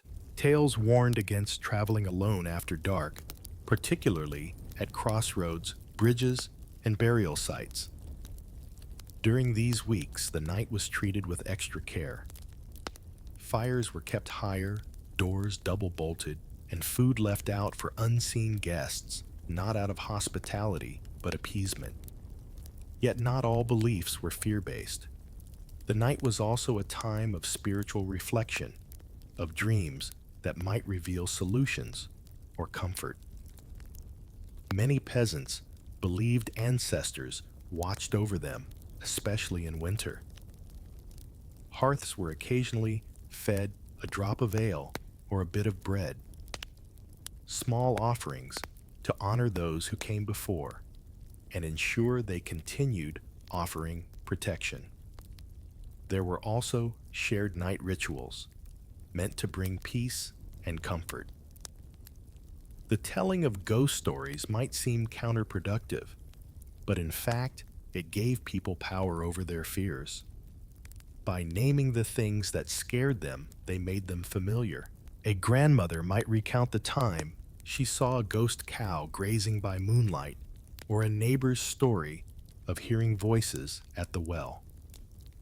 These tales were shared with a mixture of dread and humor, a way to make peace with the strangeness of winter nights. Light itself held symbolic power. A candle left burning overnight in a window could guide the spirits of the lost.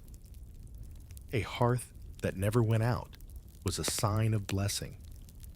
Families who could afford oil or beeswax might use lamps to keep a soft glow in the room, a protective halo against the unknown. And in the darkest moments, when the wind moaned and the fire faltered and sleep would not come, some would sing.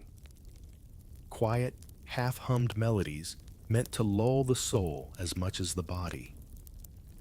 Songs of saints, of warm seasons returning, of light triumphant over shadow.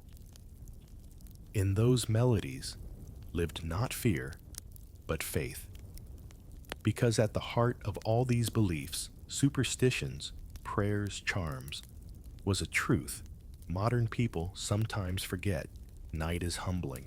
To lie in the dark, wrapped in scratchy wool, listening to the creak of timbers and the mutter of wind, is to remember how small we are. But medieval peasants didn't give up. They built rituals. They told stories. They shared warmth. They warded off the dark in every way they could. So tonight, as the fire dims and sleep curls around you like smoke, remember that you are not just a body trying to stay warm. You are a spirit trying to stay whole. There's a moment right as you stir under a mound of blankets, wool, and limbs when you question whether you should bother waking up at all. Your nose is cold. Your breath hangs in the air. And a draft from the shuttered window prickles your skin. Morning has arrived in your medieval peasant cottage, and with it comes the most unforgiving moment of every winter day, leaving the warmth of the bed. Your first instinct is to pull the covers tighter. Maybe you can stall for a few more minutes, but the fire needs stoking, the animals need feeding, and the frost is already creeping up the walls. With a sigh, you slowly extract yourself from the huddle, careful not to wake the baby curled beside you or dislodge the dog sleeping across your feet. The floor beneath you is frozen hard, almost like stone.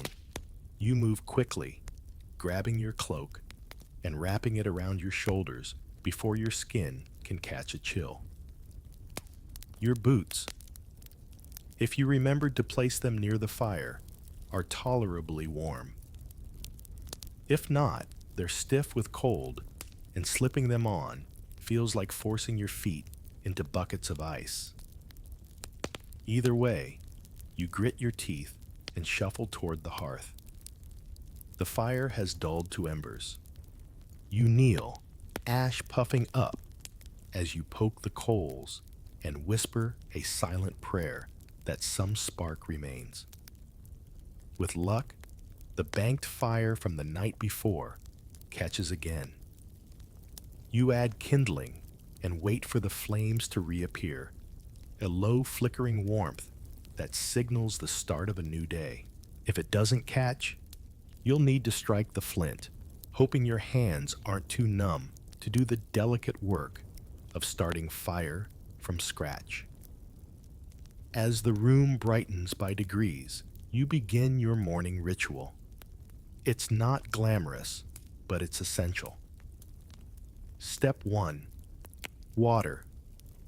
The bucket by the door has a thin layer of ice across the top. You break it with a wooden ladle, teeth chattering, and scoop out enough to wash your face. The shock of the cold water is bracing, painful, even, but necessary. Most peasants didn't bathe daily, especially in winter, but they still splashed their faces and hands to shake off the sleep and symbolically greet the day. You rub your face with a rough cloth, checking your fingertips for cracks. Chilblains and frostbite are constant threats. If your feet are already tingling, you know you'll have to warm them soon or risk long-term damage. Step 2. Checking the house. You walk the perimeter of the single room, looking for signs of frost creeping in through the walls or animal movement in the loft. You open the door briefly and look outside. The world is whitewashed. Frost hugging every tree limb, smoke drifting lazily from your neighbor's roof. You close the door quickly, keeping the cold from flooding in. Step 3. Breakfast, or what passes for it. You ladle out the dregs of the previous night's pottage thin and lukewarm and hang the pot back over the rekindled fire to reheat. Someone slices coarse bread. Someone else feeds scraps to the animals resting in the corner.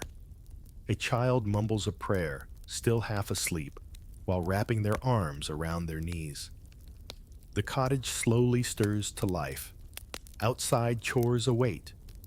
But before you face the wind, there's dressing to be done. You wrap your body in every available layer: linen shirt, wool tunic, overcoat. You rewrap your foot cloths, careful to align the folds and avoid rubbing points. Blisters can fester in this cold. A belt secures your tunic, and your cloak goes over everything. If it's particularly cold, you may tie another cloth around your face, leaving only your eyes exposed. And then it's out the door. The blast of air is immediate and brutal. It freezes your tears before they've fully formed, turns your breath into a cloud of mist. You crunch across frozen mud to the animal shelter, a lean-to attached to the side of your cottage. The animals grunt softly, already stirring. You feed them what scraps you have: hay-dried grains, old root vegetables. You check their bedding, replace any that's soaked through, and rub their sides to get the blood flowing. Back in the house, someone is stirring the breakfast pot. The children are rubbing sleep from their eyes. The baby begins to cry. A dog scratches at the door. Morning has arrived in full. There's no getting ready in the modern sense. No mirrors, no hot showers, no hair brushing, unless it's for lice control. Your daily hygiene consists of a cloth scrub, a few muttered prayers, and maybe, if you're lucky, a smear of lard on cracked lips or a swig of weak ale to take the edge off the cold. And yet these routines are grounding. They give shape to the shapelessness of winter. They remind you that even when the world is cold, there's still rhythm. Wake, wash, stoke, eat, work. As the fire grows stronger, you thaw slightly. Your fingers regain their flexibility. Your nose stops hurting. The children eat their thin broth with bread, dipping it and chewing slowly. You scrape the pot. You warm your boots near the hearth. You glance at the wall, where the frost has begun to retreat, driven back by the strength of flame and breath. Then with a sigh, you head back outside. The day's work won't wait, but you carry a little warmth with you. From the embers, from the wool, from the shared breath of family, from the rhythm of those first frosty hours. Because in the medieval winter morning wasn't about comfort. It was about proving again and again that you were still alive. In the medieval world, when snow blanketed the earth, firewood grew scarce, and the nights seemed to stretch endlessly into the morning. There was one companion that stuck with peasants through every frosty hardship ale. Not the kind of ale we think of today, hoppy high alcohol bottled in glass, but something humbler, milder, and far more essential. Ale wasn't a luxury beverage. It was food. It was hydration. And during winter, it was warmth in a wooden cup.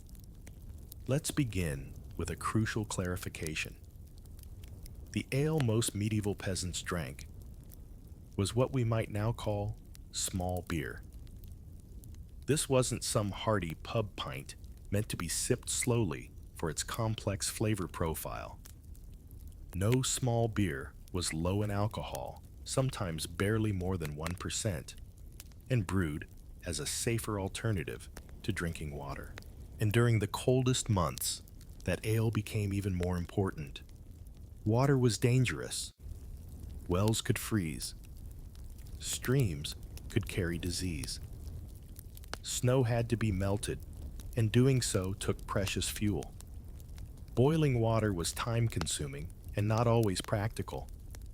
So families turned to ale, brewed in batches and stored in barrels as their everyday drink. Children drank it. The elderly drank it. It was poured at breakfast, at lunch, at supper.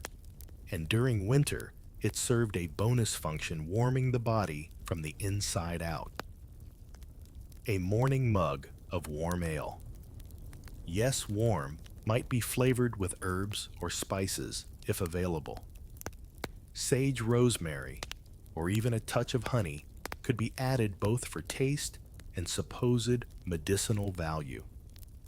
Herbal ales were thought to stoke the blood, a phrase repeated in households across northern Europe when frost covered the fields. Some even believed that drinking ale before sunrise helped to armor the chest against illness. Of course, not all ale was mild. Stronger batches were saved for holy days, celebrations, and particularly hard nights. On Yuletide, or feast days, a deep cup of dark ale was passed around the room, filling bellies and loosening tongues. In those moments, peasants didn't just warm up, they laughed, they sang, they remembered that life still had moments of joy, even when the world outside was frozen stiff. Brew days were significant, even sacred. In most households, women did the brewing. They were called alewives, and their skill was respected across the village. Brewing was both an art and a science done without thermometers or modern sanitation, relying entirely on instinct, experience, and careful timing. Barley or oats were mashed. Water was heated. The mixture was boiled with herbs and yeast, often saved from the last batch was added. Brewing indoors in winter was a laborious task. The cold slowed fermentation, making timing tricky. But it also helped preserve the ale longer. Barrels were stored in cellars or cool corners of the home, tapped carefully and shared frugally. A family might designate a daily ration enough to quench thirst and fuel warmth without draining the barrel too quickly. And if you had guests or workers visiting, hospitality demanded you pour them a cup, no matter how low your stores ran. Ale wasn't just about drinking either. It flavored food. Old stale ale was added to stews, used to leaven dark rye bread, or poured into porridges to create a hearty, boozy gruel. Warm ale with eggs, known in some places as a posset, was a common winter remedy for coughs, fatigue, and spirits gone low. It was also used in rituals poured into the earth to bless the coming harvest, offered to the fire as thanks, or used to toast the health of the household. Even spiritual leaders knew better than to speak against ale, at least not entirely. Monasteries brewed their own, and monks were known for refining brewing techniques that would later influence the world of beer. The church did occasionally warn against drunkenness, but in winter, when wine was too expensive and water too uncertain, ale was survival in a cup. There were risks, of course. If you brewed it too strong or drank too much, you might find yourself stumbling into a snowdrift or saying things best left unsaid. But for most peasants, the ale was too weak to get anyone truly drunk unless they drank it by the gallon. And in winter, with a day's work to do, no one had time to laze about with a hangover. Alehouses, precursors to pubs, offered another way to stay warm. A few pennies might buy you a place by a communal fire and a tankard of someone else's brew. Their stories were exchanged, gossip flowed like malted grain, and the warmth of the hearth was matched only by the warmth of shared laughter. For peasants, without a strong hearth at home, alehouses were lifelines, and for those who didn't brew, trade thrived. Ale could be bartered for food, wood, cloth, even favors. A skilled brewer might trade a few pitchers of her best batch for a side of bacon or a length of wool.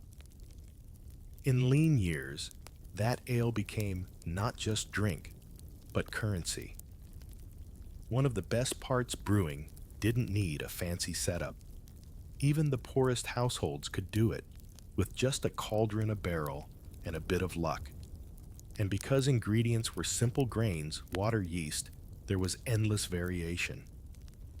Some ales were thin and sour, others rich and malty. A batch brewed in summer would taste wildly different from one fermented in January beside the fire. Children, too, were raised with ale as a staple, not because anyone wanted them tipsy, but because it was safe, nourishing, and familiar. It taught them early that warmth could come from within, and that sometimes the best shield against the cold wasn't more clothing, it was community, a crackling hearth, and a wooden mug shared between hands. So as the wind howled outside and snow piled against the door, a peasant might lift their cup and mutter, "To warmth, to health, to home." A sip of ale, a bite of dark bread, a small comfort in a world of frost. Not enough to dull the hardships, but enough to make them bearable. When you think of medieval winter, it's easy to imagine a time of rest fields, frozen solid animals hibernating, and peasants curled up by the hearth waiting for spring. But for most medieval villagers, winter didn't mean leisure. It meant adaptation. The work never stopped. It simply changed. While the rhythm of the year slowed, there was always something to do, and survival depended on it.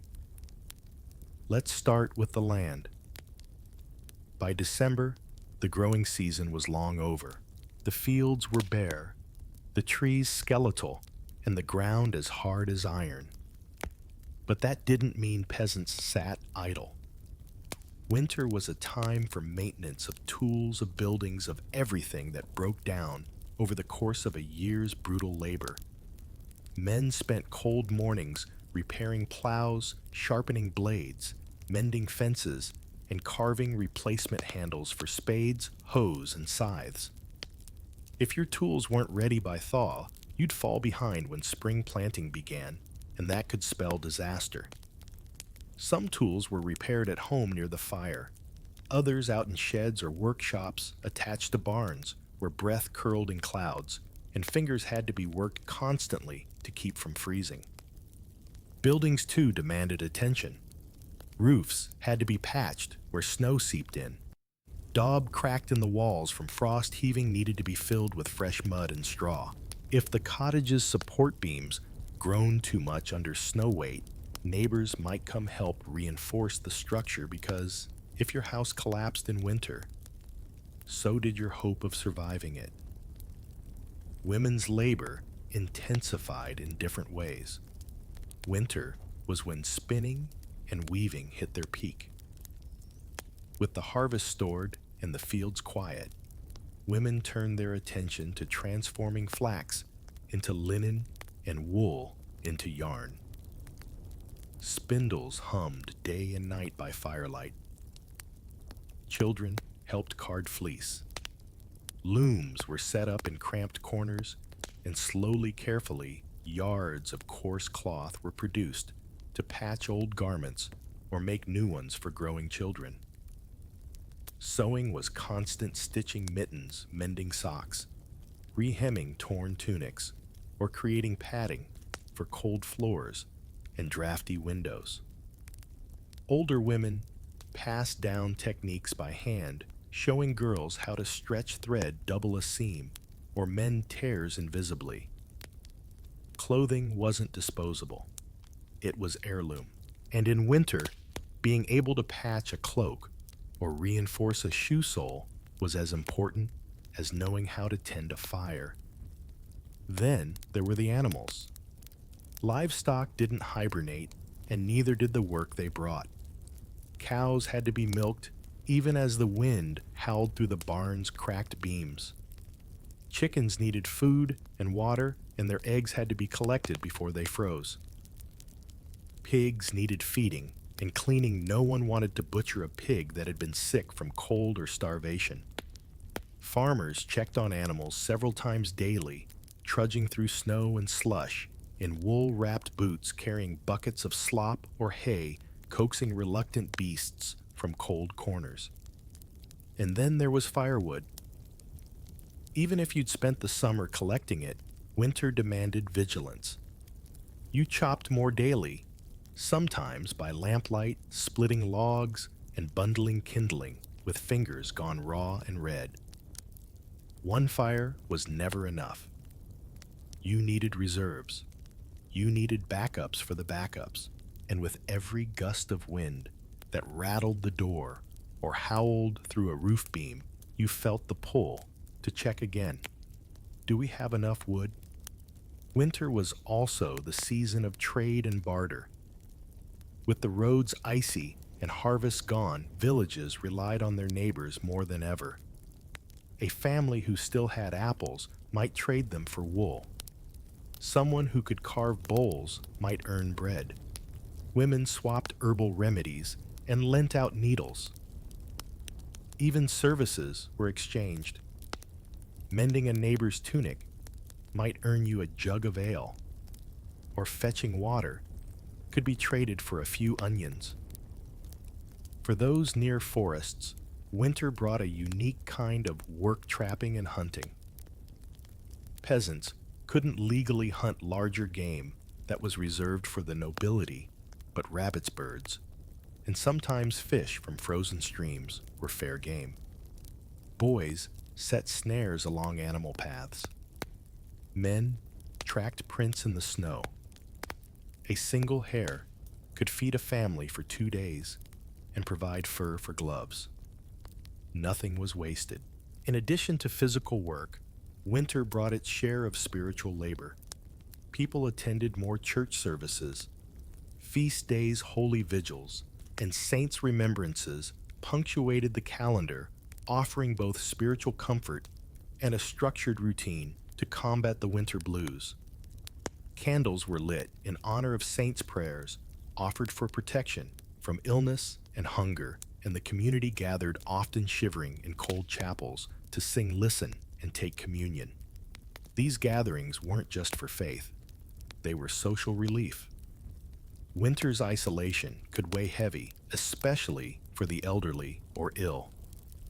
Seeing neighbors sharing news and warming hands beside the chapel's tiny fire helped stitch together the fabric of morale. A whispered story, a shared loaf, or a spontaneous song could provide more warmth than wool. And throughout all of this, people prepared mentally and physically for spring. They reviewed their seed stores. They mended bags and baskets. They planned crop rotations and recounted the last season's successes and failures. Children were taught which plants to watch for how to gauge when to dig and where to sow. Winter wasn't just a test, it was a planning session. To outsiders, it might seem bleak. Days without sun, fingers cracked from cold, meals that barely filled the belly. But within that hardship was resilience. Winter work was woven with hope every stitch, every chopped log, every tightened strap, a message we're still here. We're still fighting. So when you see a peasant trudging through frost with an axe on their back, or hear the rhythm of spinning behind a cottage door, know that what you're seeing isn't drudgery. It's defiance. It's survival. It's life, even in the deep freeze of winter. It's the heart of winter. The fields lie dormant beneath thick blankets of frost. The trees are bare, their branches creaking like old bones. The nights stretch endlessly, and the days, brief and gray, offer little relief. Yet even in this stark season, medieval peasants found reason to celebrate. In fact, the coldest months gave birth to some of the warmest traditions. Festivals, feasts, and holy days lit up the darkest time of the year like candle flames against the gloom. Let's begin with the most significant Christmastide. To modern minds, Christmas might conjure a single day of celebration. But for medieval peasants, it was an entire season, 12 days beginning on December 25th and ending on January 6th, Epiphany. These days were sacred, joyful, and in many cases, restful.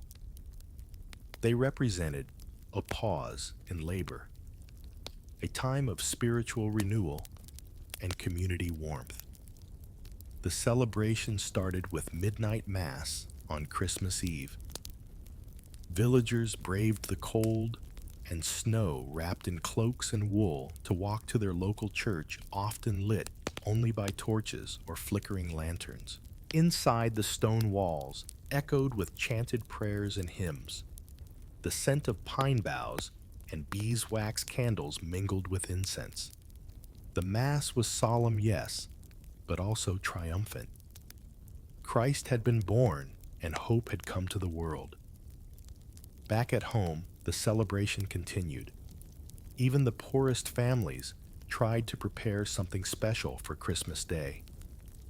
A richer pottage, a crust of bread slathered with precious lard.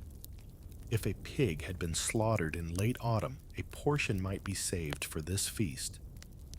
Ale flowed more freely, and storytelling went late into the night. Children were given small tokens, perhaps a baked treat or a tiny carved toy. But the days that followed were not idle. They were marked by tradition and ritual. On St. Stephen's Day, December 26th, people engaged in acts of charity. If a household had spare bread or old clothing, it was given to those in greater need on the Feast of the Holy Innocents. December 28th, some communities held symbolic child processions or light-hearted mock reigns with a boy bishop presiding over brief comic rituals in the church. One of the most anticipated customs was the Lord of Misrule, a figure selected to lead revelries and games. This was often a peasant or youth briefly elevated to preside over mischief and merrymaking. The rigid order of village life softened during these days. People sang loudly, they danced in barns, they played dice and riddles. There was laughter in the air, raw, contagious, defiant in the face of the freezing dark. Then came New Year's Day, marked with blessings and hopes for prosperity. In some regions, first-footing customs emerged where the first person to cross your threshold after midnight was believed to bring luck, especially if they carried gifts like bread salt or coal. For peasants, these symbolic acts were deeply tied to survival. A good harvest, a warm home, healthy children. You couldn't control the weather, but you could greet the year with ritual and goodwill. Epiphany, January 6th, also known as Twelfth Night, brought the season to a close. This feast commemorated the arrival of the Magi and was often marked by candlelight processions, communal meals, and the blessing of homes. In some villages, chalk was used to mark doorways with the initials of the three kings C, M, and B, alongside the year as a protective charm. But winter festivals weren't confined to Christian holidays. Older, pre-Christian customs still lingered, especially in rural areas. These included Yule logs burned for good luck, evergreen wreaths hung to symbolize life enduring through the cold, and wassailing, an ancient practice of singing to trees and orchards to ensure a good harvest. These traditions blended with Christian practice over time, creating a uniquely medieval winter season that was both sacred and seasonal. Wassailing deserves a special mention. In some communities, groups of villagers, often young men, would go door to door, singing in exchange for food, drink, or coin. They carried bowls of spiced ale or cider and toasted the health of each household with loud, hearty songs. In farming regions, they visited orchards clinking cups and offering chants to wake the fruit trees from their winter sleep. This was not just frivolity. These rituals had meaning. They were rooted in the desperate hope for renewal, for survival. In singing to a tree or raising a toast to your neighbors, you were asserting life, defying the stillness, declaring that spring would come again. The festivals also brought color into a drab season. Homes were decorated with ivy, holly, and pine. Red berries against white snow were seen as a promise proof that nature had not died, only slumbered. In homes lucky enough to own colored cloth banners and table coverings were laid out. The dull tones of wool and smoke-stained walls briefly gave way to beauty. And let's not forget the music. Winter songs, carols, and chants echoed through cottages and churches alike. Some were sacred, celebrating the Virgin and the Christ child. Others were bawdy, rustic songs about food, drink, and merriment. Music was memory. It lifted spirits, united generations, and offered warmth that fire could not. Even as hunger nipped at bellies and the wind howled outside, these festivals were a source of strength. They reminded people they were not alone, that the community endured, that joy, even in the smallest doses, was worth pursuing. And when the last candle burned low, on Twelfth Night, when the Yule greens were taken down and normal chores resumed, something lingered. A warmth, a memory, a light tucked away in the chest to carry through the rest of winter. Because in the medieval world, celebration wasn't luxury. It was survival in song. The wind outside moans like an overworked ghost, and icy fingers of cold sneak through every crack in the timber walls. Inside, the air is heavy with the scent of damp straw smoke and a stew that's more turnip than meat. You're lying on a rough wooden plank covered in a thin, scratchy blanket, already regretting how far your feet are from the embers in the hearth. So before you get comfortable, take a moment to like the video and subscribe, but only if you genuinely enjoy what I do here. And hey, drop your location and local time in the comments. I love seeing where and when you're watching from. Now, dim the lights, maybe turn on a fan for that soft background hum, and let's ease into tonight's journey together. You wake up before the sun, mostly because your toes feel like frost-covered stones. There's no alarm clock, just the faint light creeping through gaps in the shutters, and the rooster you really wish was quieter. The cottage is small, barely one room. Everything smells faintly of soot and livestock. The thatched roof is riddled with leaks, each repaired with moss or bundled hay by someone who believed good enough was a philosophy, not a compromise. The fire in the hearth has died down, just a lazy pile of orange embers now. You pull your legs in tighter, trying to warm them under your patchwork blanket, which seems more decorative than functional.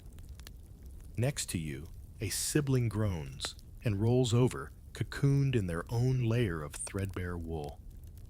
You could try to light the fire again, but it's your little brother's turn. At least that's what you'll claim.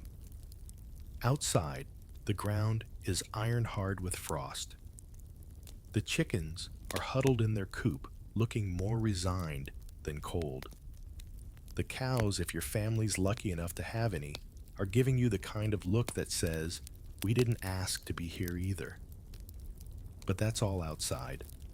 For now, your mind's still in the cottage, in this odd little cocoon of discomfort and routine. This wasn't just one bad winter. It was every winter, every year, for centuries. Radiators wouldn't be invented for hundreds more years. And while castles had giant hearths and tapestries and possibly some hand-waving magic from the nobility, your little cottage relied on a few simple things: fire layers and stubbornness. The thatched roof was more than decorative. It was insulation, albeit the medieval kind. Thatch bundles of straw reeds or heather kept out rain and trapped some warmth, though not enough to boast about. But that warmth was always trying to escape.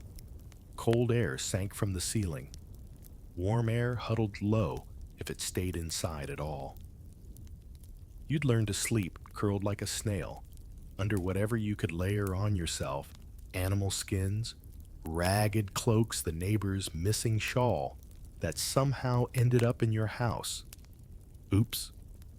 People weren't exactly nesting for luxury. They were nesting for survival. A lot of peasant cottages had earth floors literally just packed dirt, maybe covered with rushes or hay if someone had recently cleaned, which was probably not that often. And that floor didn't just suck warmth out of your bones. It seemed to actively resent your comfort. Even the structure of the home seemed designed more for economy than efficiency. Windows. If you had them, they were tiny and covered in oiled cloth or horn. Glass. That was the stuff of cathedrals. You weren't so much letting light in as you were reluctantly admitting it through a begrudging slit in the wall. And yet somehow this worked. Not well. Not comfortably. But it worked. You didn't freeze. Or rather, you froze just enough to survive, but not enough to complain, because everyone else was also freezing. Misery does love company, especially when it can't afford shoes. And the shoes, oh dear. Leather was expensive. So were socks. Most peasants used foot wraps, which were just long strips of cloth you'd wrap around your feet like a sad, desperate burrito. They worked sort of, until they didn't. And then you deal with trench foot style misery long before anyone invented the term trench foot. Sometimes, animals slept inside the cottage. Not because people were especially fond of chickens as bedtime buddies, but because animals radiated heat. A pig in the corner wasn't just future bacon, it was tonight's heater, and also possibly your snoring competition. But back to you shivering on your straw mattress, debating whether to get up or to wait until someone else cracks first. That's the medieval peasant gamble: stay, put and freeze, or move and freeze with a purpose. You glance at the hearth. A low hiss of embers still simmers beneath the ashes. You could throw on some kindling and try to coax it into life. Or you could just mutter something about how it's your cousin's turn today. Preferably the cousin who sleepwalks. In every sense, the cottage is alive. Every crack in the wall whispers drafts. Every board creaks in protest.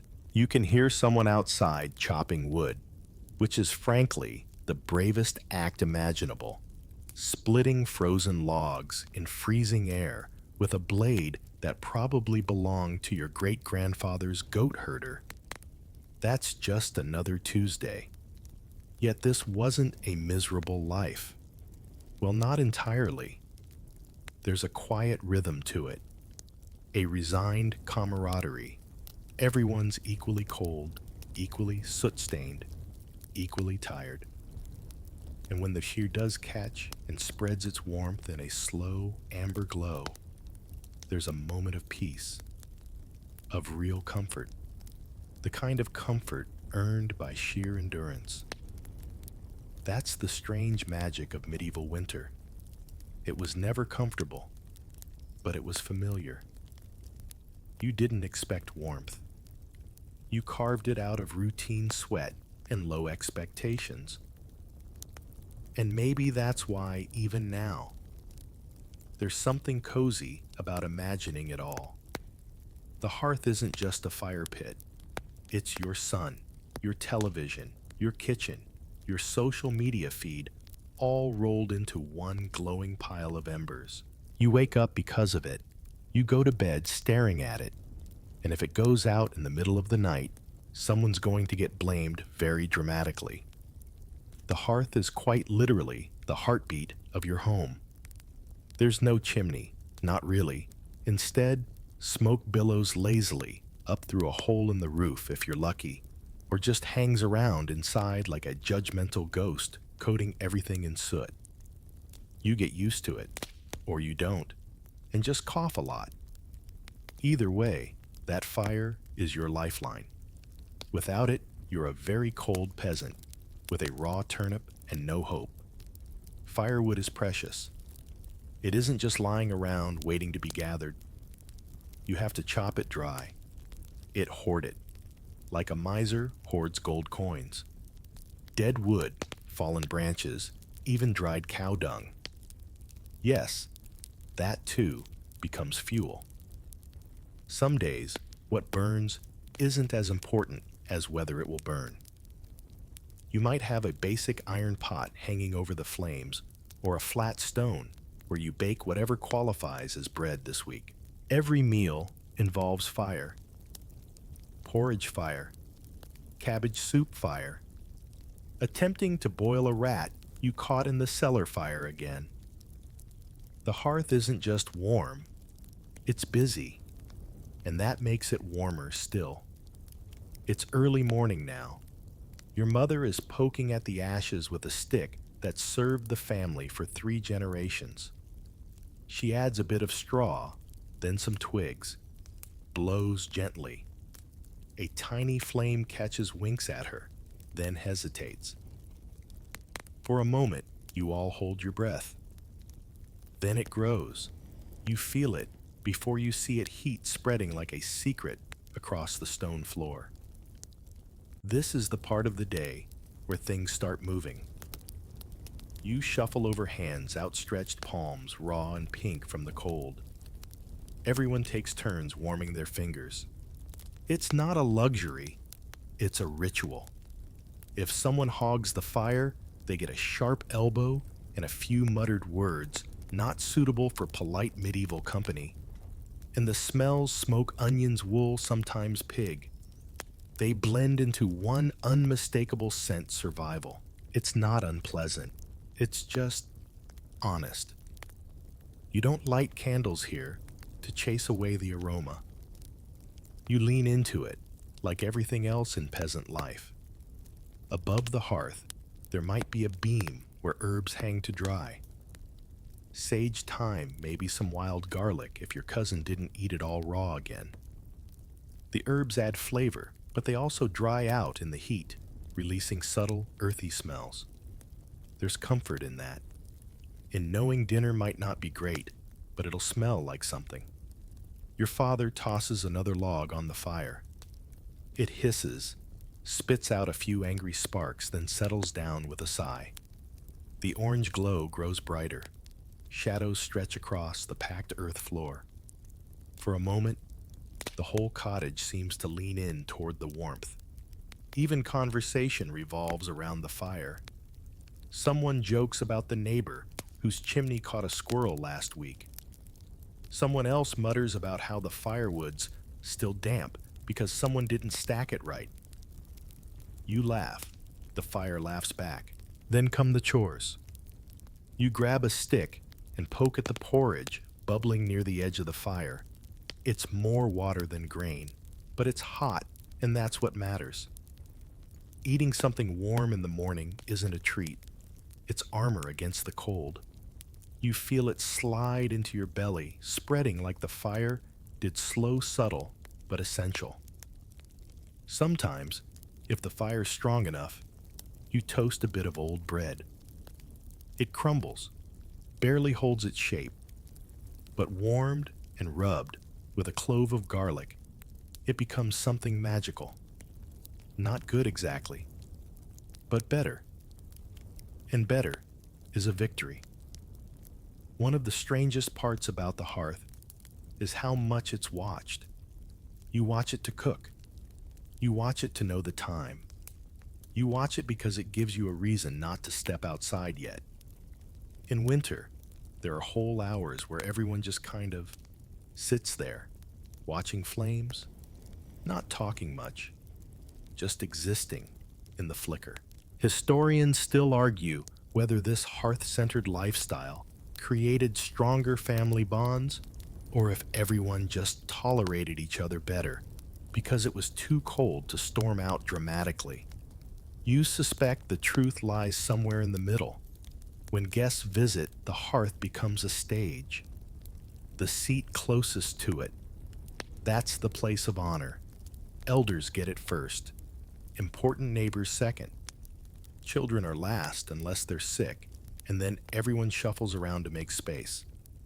Because warmth, like bread, is something you share when there's not enough to go around.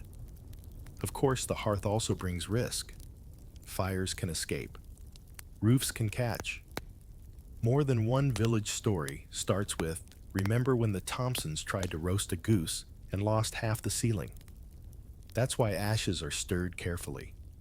Logs placed deliberately and embers treated like sleepy but dangerous cats. At night, the fire is banked. That means covering it with ashes to smother flames but keep the heat alive. You don't want to start from scratch in the morning. You want embers, quiet glowing embers that you can whisper back to life with a handful of straw and a prayer. And sometimes, rarely, you fall asleep next to it. Not in bed, just right there on the floor, cheek against the warm stone breath, sinking with the crackle and pop of wood. Your dreams drift into that fire. Simple dreams, not of castles or riches, but of a flame that stays lit just long enough to make it through the night. And when you wake and the coals are still warm, you feel like you've won something. Not a prize, not even recognition, just a brief secret victory over a world that's always trying to freeze you solid. The hearth doesn't care who you are. It gives you exactly what you feed it. In return, it lights your dark mornings, heats your watery soup, dries your soaked boots, and turns your sad little cottage into something almost like home. You don't wake up in a four-poster bed or even on a wooden frame with fluffy pillows and embroidered sheets. You wake up stiff, half buried in straw, wrapped in a rough wool blanket that's been patched so many times it could qualify as a family heirloom. Your mattress is actually a straw-stuffed sack, maybe softened with a few dried leaves or even some hay if someone was feeling fancy. But let's not kid ourselves, this bed crunches. It's not a bed in the modern sense. It's more like a personal nest you've carved out in a cold, unyielding room. You share the space with siblings, cousins, maybe a grandmother who snores like a blacksmith's bellows. It's crowded, but it's warm-ish. Every body is a furnace, and in winter, even your least favorite relative becomes a welcome heat source. You lie curled tightly because stretching out means exposing vulnerable extremities to air that bites. Feet and fingers go numb quickly, so you wrap them in cloth. Not socks, not gloves, just whatever's handy, an old rag, a bit of linen, maybe a scrap from a tunic too worn for daytime use. These are your sleep accessories. They don't match, they don't impress, but they keep the frostbite at bay. There's a rhythm to how you sleep.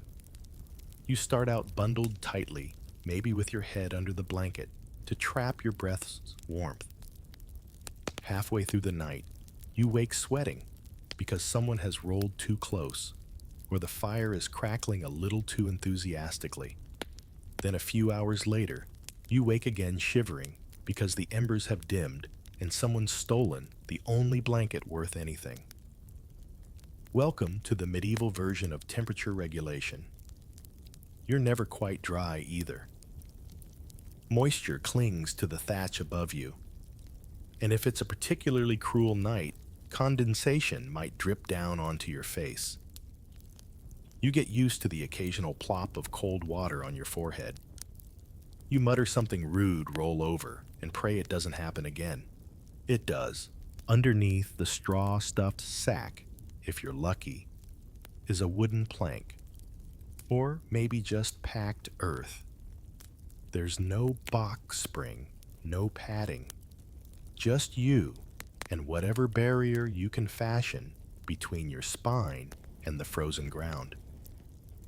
Some families put their straw directly on the floor, piling it high in one corner. That's the bedroom. It's not glamorous, but it's consistent. You've learned to sleep in clothes, your tunic from the day before. Still on. Woolen leggings, check. Maybe even a second tunic if the wind's particularly aggressive. It's not about comfort, it's about survival.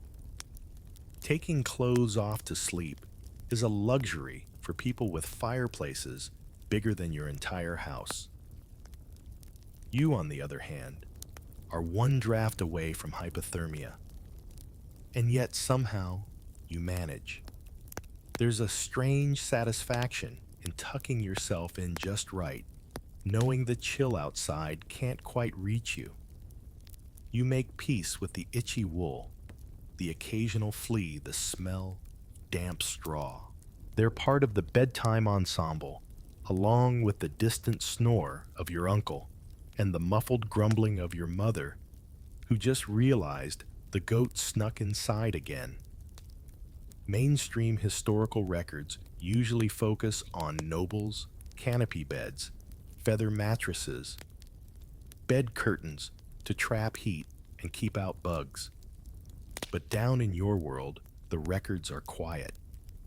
Archaeology can't quite preserve a pile of straw, it doesn't leave behind much evidence. So, historians piece together clues, mentions in manorial records, passing references in sermons, fragments from wills that list a straw palliasse and worn woolen coverlet as worthy of inheritance. Cozy. And what about privacy? What privacy?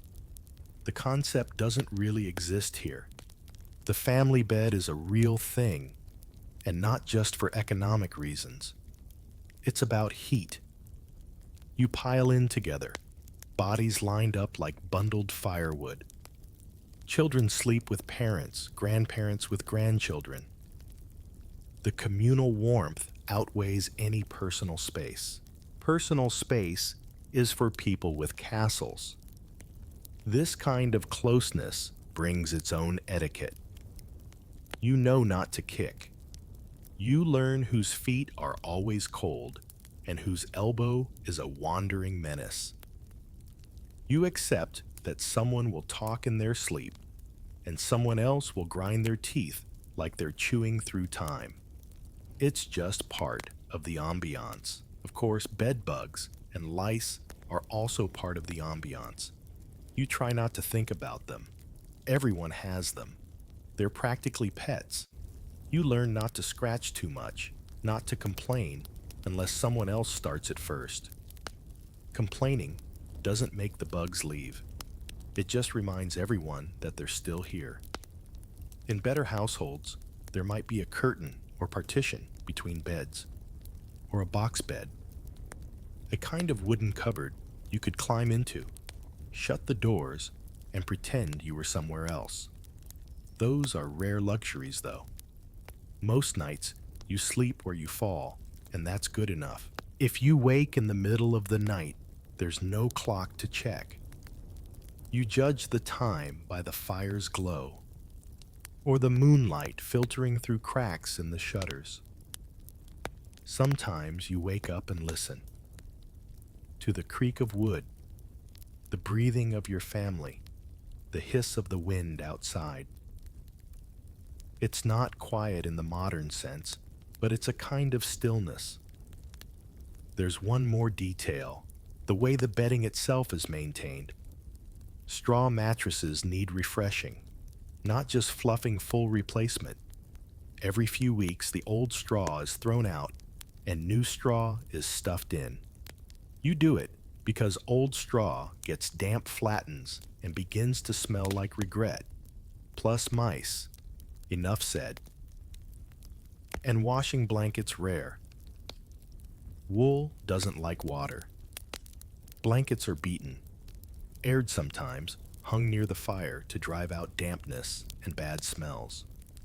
Clean is a relative term. You aim for less awful. One fringe detail you've picked up from an elder in the village. Some folks warm stones by the fire and tuck them into the bedding before sleeping. Not too hot unless you want a foot burn to match your frostbite, but just warm enough to make the bed feel welcoming. It's clever. It's desperate. It's medieval life in a nutshell. You roll over one more time, pulling the blanket tighter. Your breath fogs up in front of your face, but the straw squeaks softly under you, and the fire still flickers. You're warm enough. And in this century, warm enough is a win. You're still curled under your scratchy blanket, half asleep, when you feel a gentle thud, something moving at your feet. Not another sibling, not a pet. It's one of the chickens. Again. This isn't some adorable bedtime fable where animals and humans live in harmony. It's just practicality. You share your living space with whatever animals the family owns, chickens, goats, maybe a pig. If things are going well this year, not in a cute let's name them, way more in a they're warmer than firewood way. And if you've never had the experience of waking up with a hen sitting on your feet, let's just say it's rustic. In small peasant cottages, there's often no stable separate from the living quarters. The animals sleep indoors during the winter, partly to prevent theft, mostly because they radiate heat. Think of them as furry radiators with hooves and a tendency to chew on your boots. Goats especially are the troublemakers. They'll curl near the hearth, steal the better corner of your straw bed, and stare at you like they're daring you to move them. You won't, because they're warm. But it's not just warmth. Animals inside help raise the ambient temperature of the whole room. Each chicken, each sleepy dog, each snorting pig contributes a few degrees of warmth, and in a room with no insulation, that's no small thing.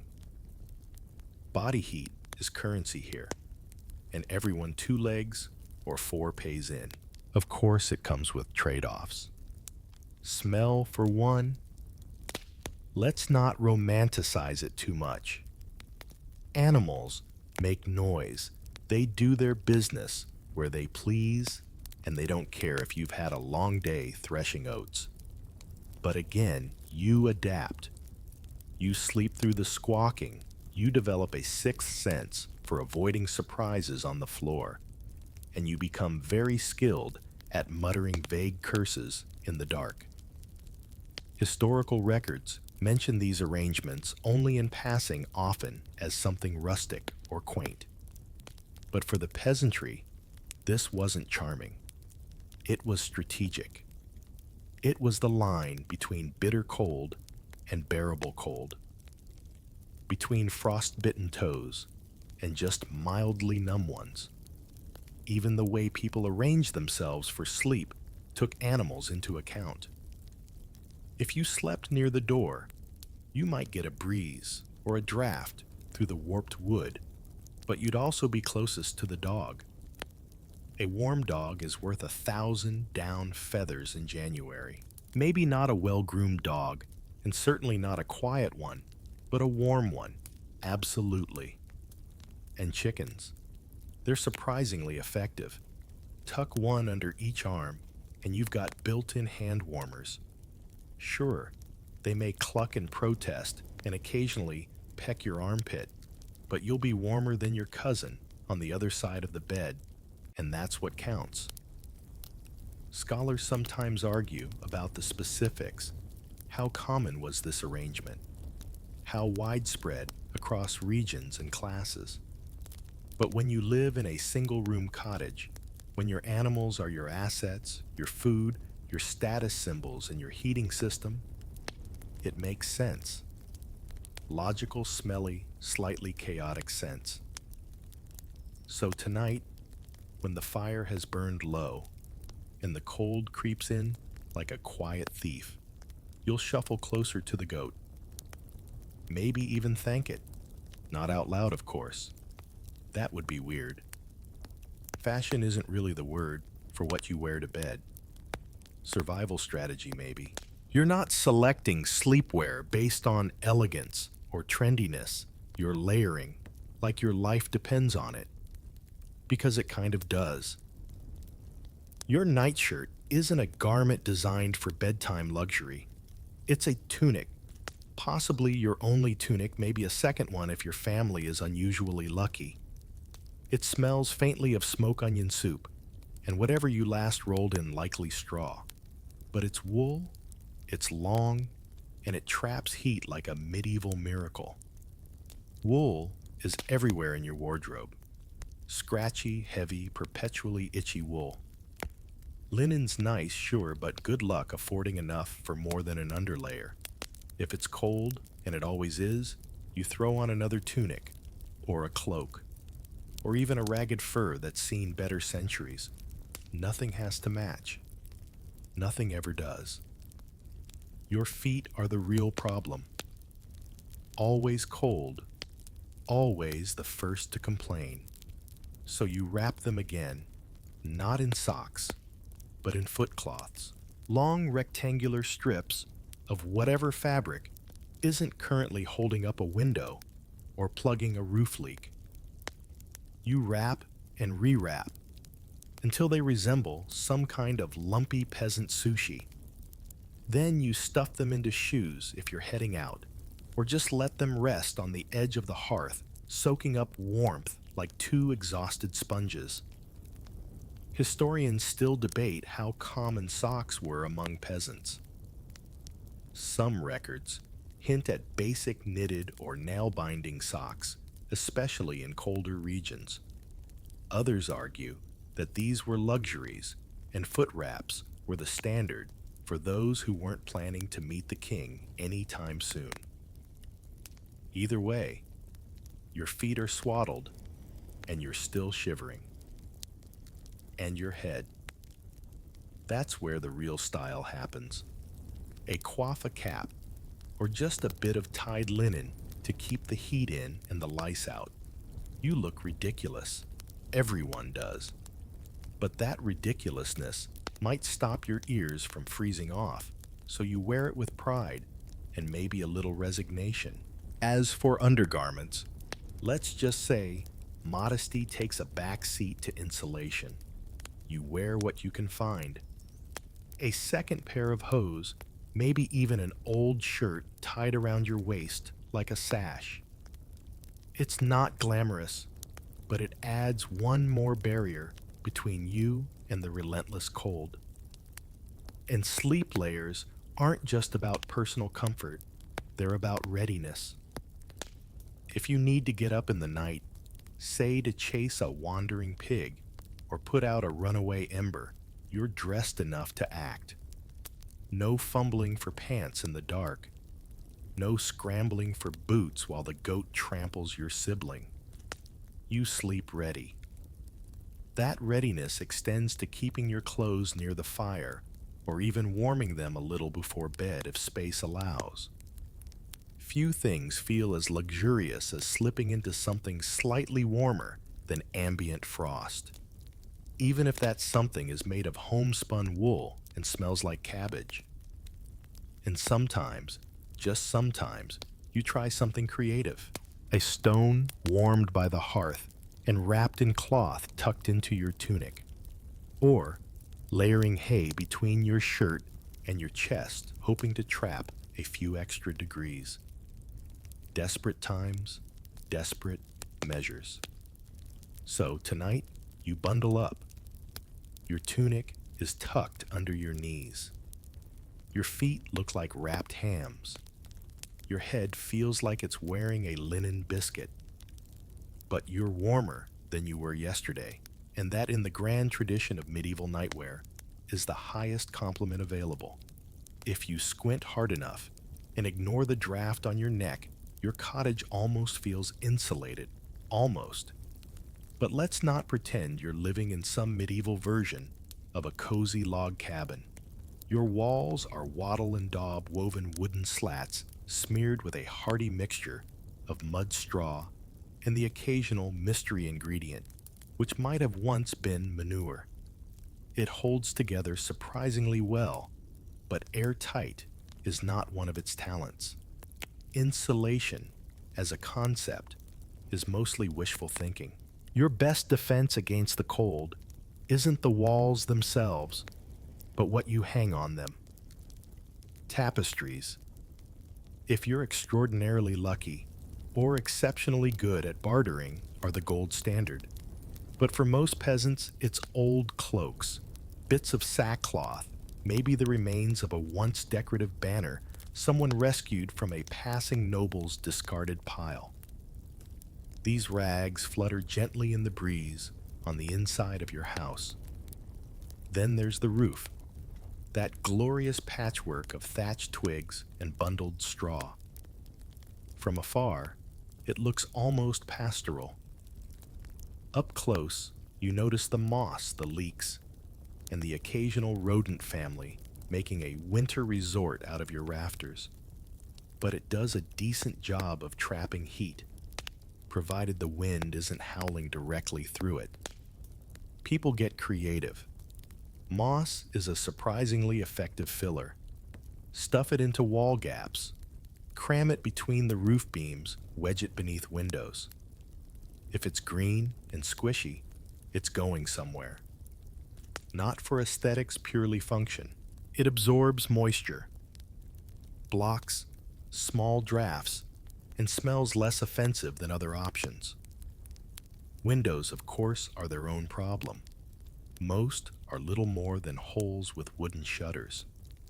Glass is a dream, whispered by traveling monks and the occasional tax collector. If you're wealthy enough to afford oiled parchment, you tack it up across the opening and pretend the yellowish blur it creates is sunlight. In reality, it's just another place where cold sneaks in, smugly uninvited. Floors are a whole different battlefield. Most are packed dirt, which sounds quaint until you realize it behaves more like an ice sheet by midwinter.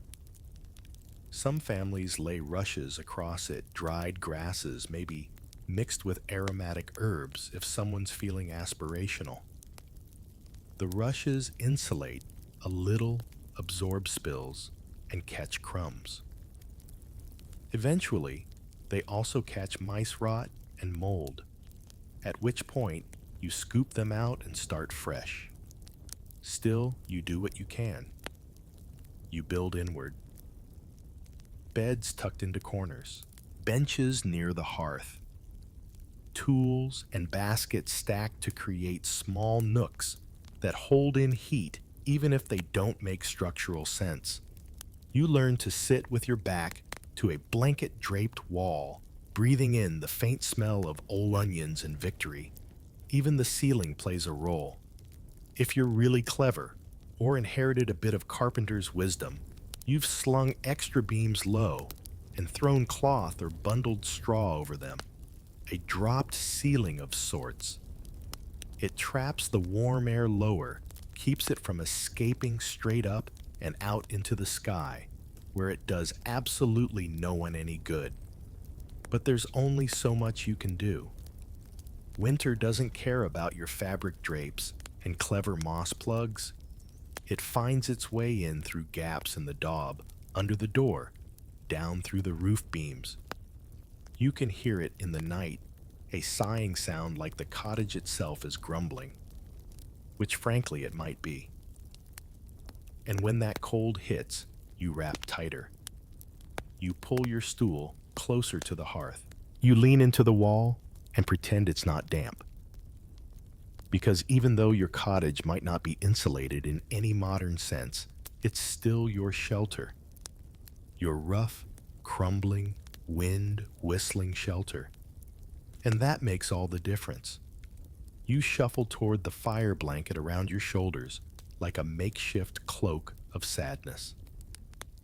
It's not just about staying warm anymore. It's about strategy. Because in this world, heat isn't distributed equally. It's bartered, hoarded, and when necessary, shared, very reluctantly. Body heat is the currency of survival. Everyone has it. Everyone needs it. The trick is figuring out how to pool it without turning bedtime into a wrestling match. You've perfected the art of the peasant pileup. A delicately balanced arrangement of limbs, cloaks, and wool that maximizes warmth and minimizes elbows to the face.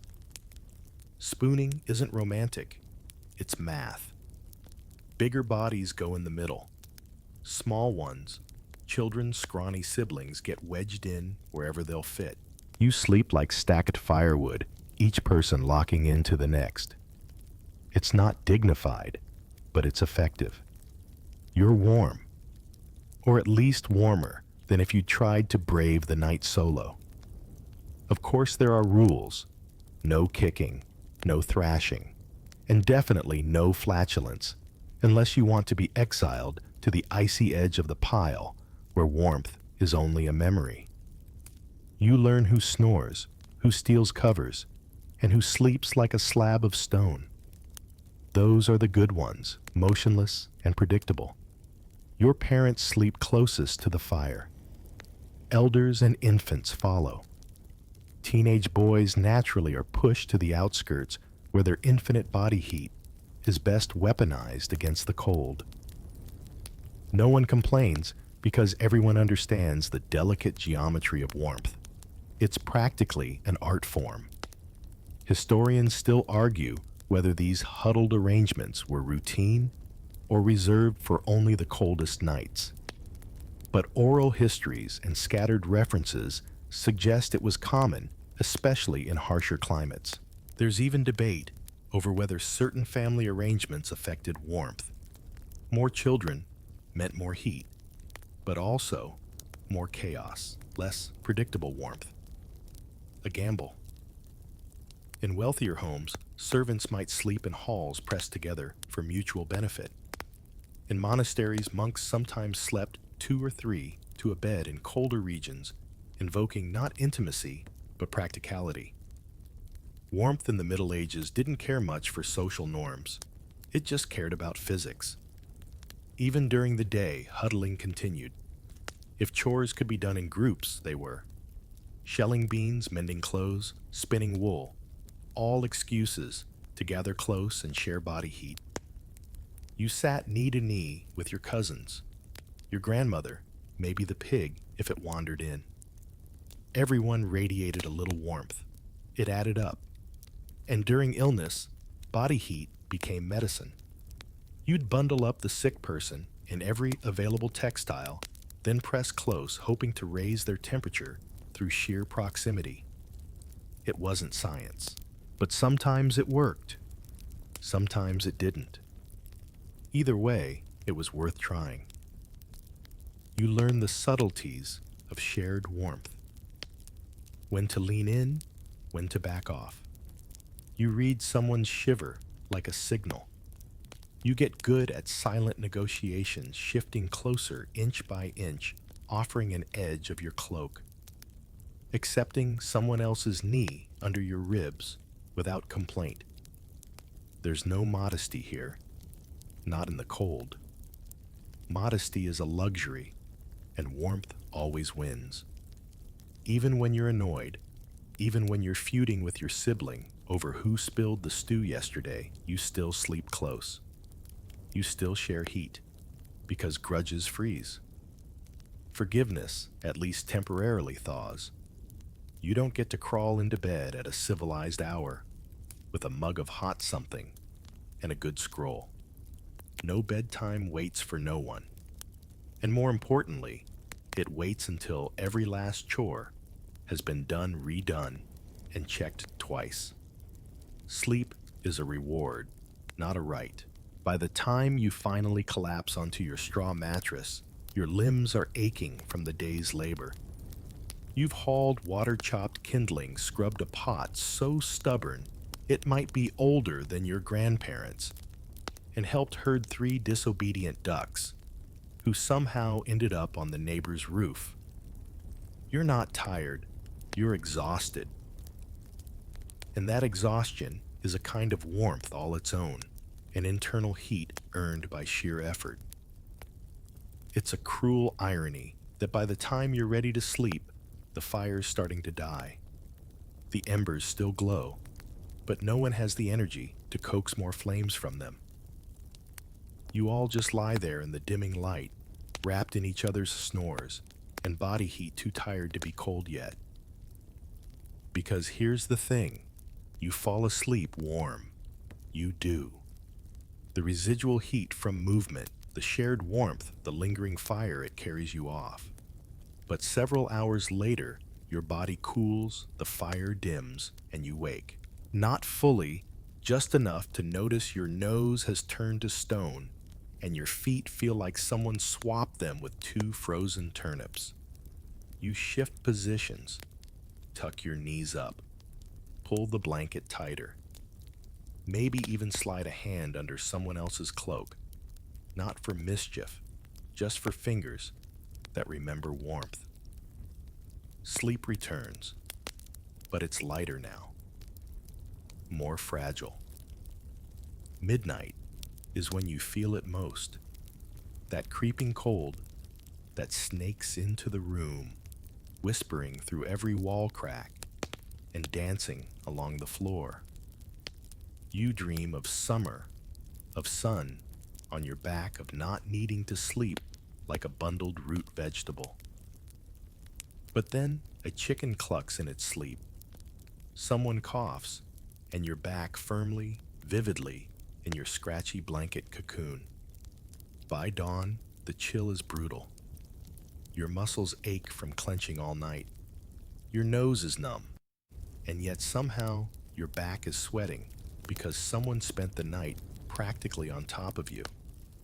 There's no balance, no perfect temperature, just cycles of too cold, then too close. And still, you rise. Because dawn means more chores. Fire to relight water, to fetch goats to scold. The cold doesn't pause. So neither do you.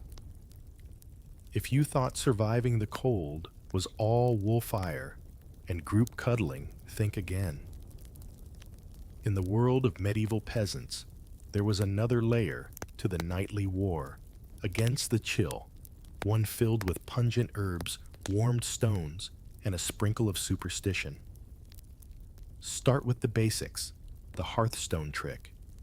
Before bed, you'd take a large smooth stone, something that had been nestled near the fire all evening, and wrap it in cloth.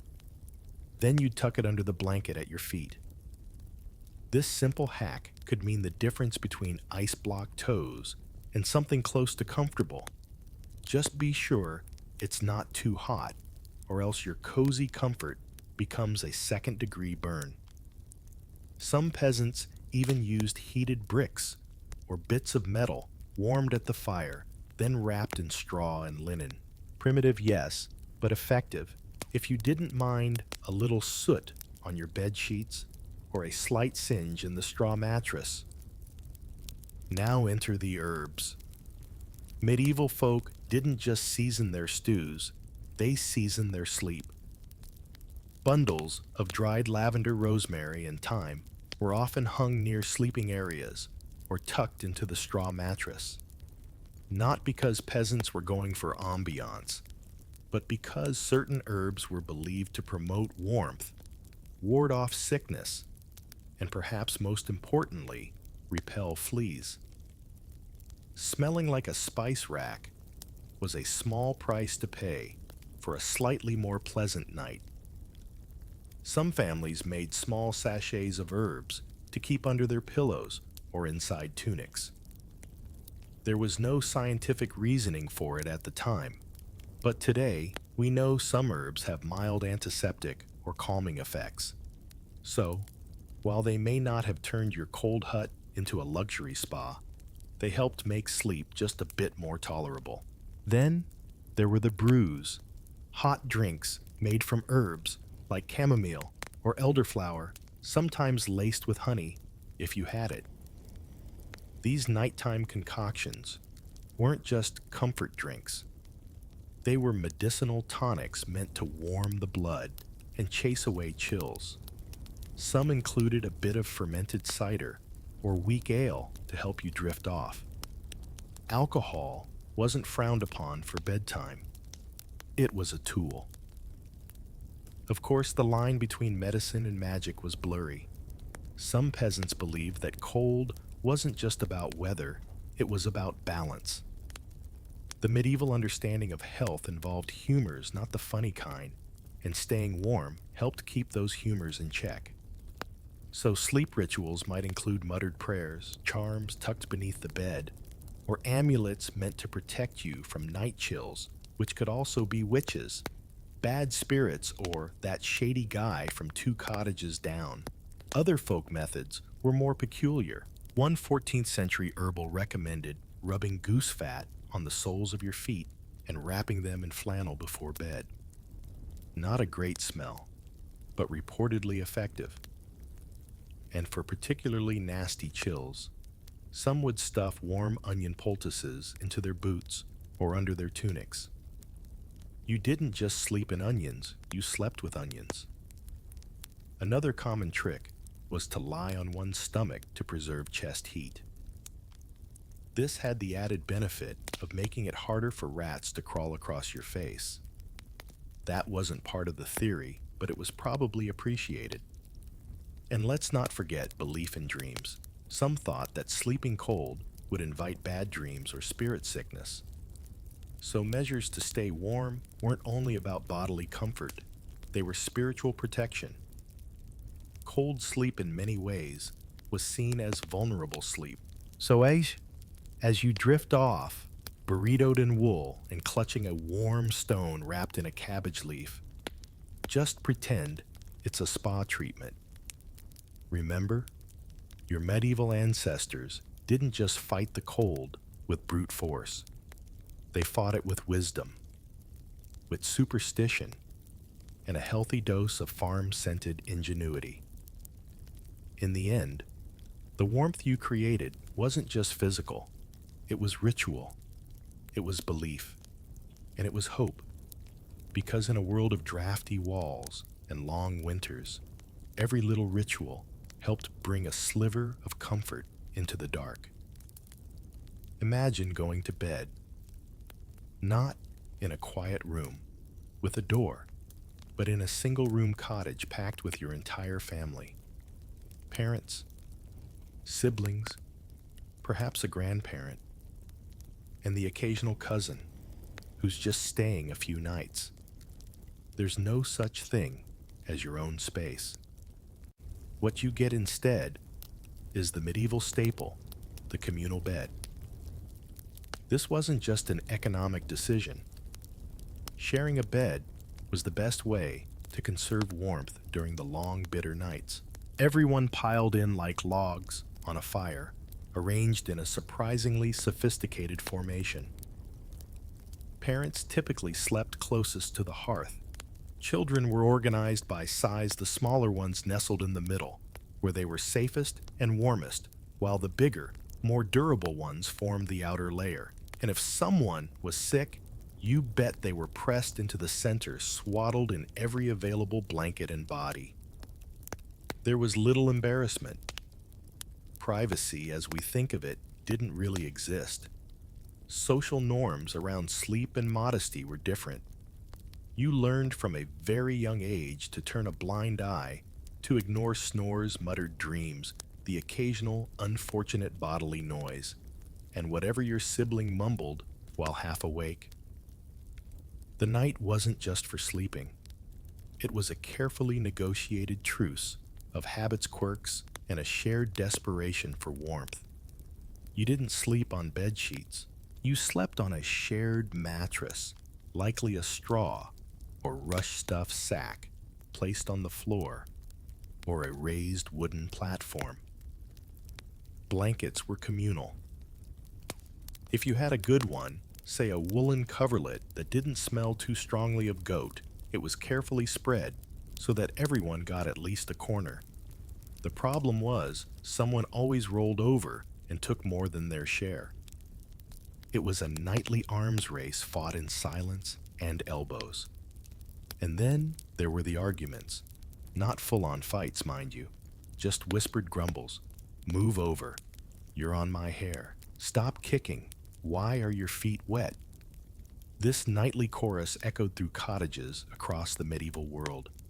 But unless someone actually fell out of bed or set the mattress on fire, the complaints were ignored. Warmth was the priority. Comfort came second. Etiquette wasn't even in the top 5. That's not to say there weren't moments of tenderness. A grandmother humming a prayer beside you. A little sibling snuggling closer after a nightmare. A shared chuckle when a rooster outside mistook the moon for the sun. These fleeting human moments are what made the communal bed more than just a practical necessity. They made it an emotional anchor in a hard and unpredictable life. Still, the communal bed was often crowded enough to be logistical. If someone needed to get up in the night to tend to a crying child, relieve themselves, or check the dying embers, it meant an awkward dance of limbs and whispered apologies. You learned to move like a contortionist, stepping over your cousin, without waking your mother, sliding back in like a thief trying not to be caught. And sometimes guests would stay over. That meant adding another body to the pile. If the mattress couldn't accommodate them, no problem. They'd lie across the bottom like a human foot warmer, or tuck into the space by the hearth if it wasn't already claimed by the dog. Hospitality meant warmth, not comfort. The goal was to make sure no one froze. That was success. So every night when the fire crackled low and the cottage dimmed to shadow, you'd all lie down together, packed close, breathing in sync, the room heavy with the smell of smoke wool and garlic soup. It wasn't elegant. It wasn't always peaceful. But it was safe. It was warm. And in that closeness, that quiet chorus of sighs and snores, there was something more than survival. There was solidarity. A sense that no matter how cold it got outside, no one inside would face the chill alone. At the heart of every medieval peasant home was the hearth, a flickering lifeline that cast light and warmth in a world otherwise governed by cold and darkness. But as any tired villager knew, fire was fickle. And when that fire went out in the dead of night, things got serious. You didn't just roll over and say, "Oh, well, guess we'll relight it in the morning." No. A cold hearth was a family emergency, albeit a very quiet one, happening under blankets in hushed tones as someone groaned. The fire's gone out, and everyone else pretended not to hear, because whoever got up to fix it would be facing a kind of trial, creeping out of bed into the cold, stumbling across the dirt floor, and trying not to wake the goat on the way to the embers. Sometimes the embers were still faintly alive, buried under ash glowing like sleepy eyes. In that case, you had a chance. You'd carefully poke through the ash feed in a twist of dry straw or moss and blow. Gently at first, then more urgently. If you were lucky, a thread of orange would spark flicker and catch. You'd pile on kindling, whispering encouragement like a spell.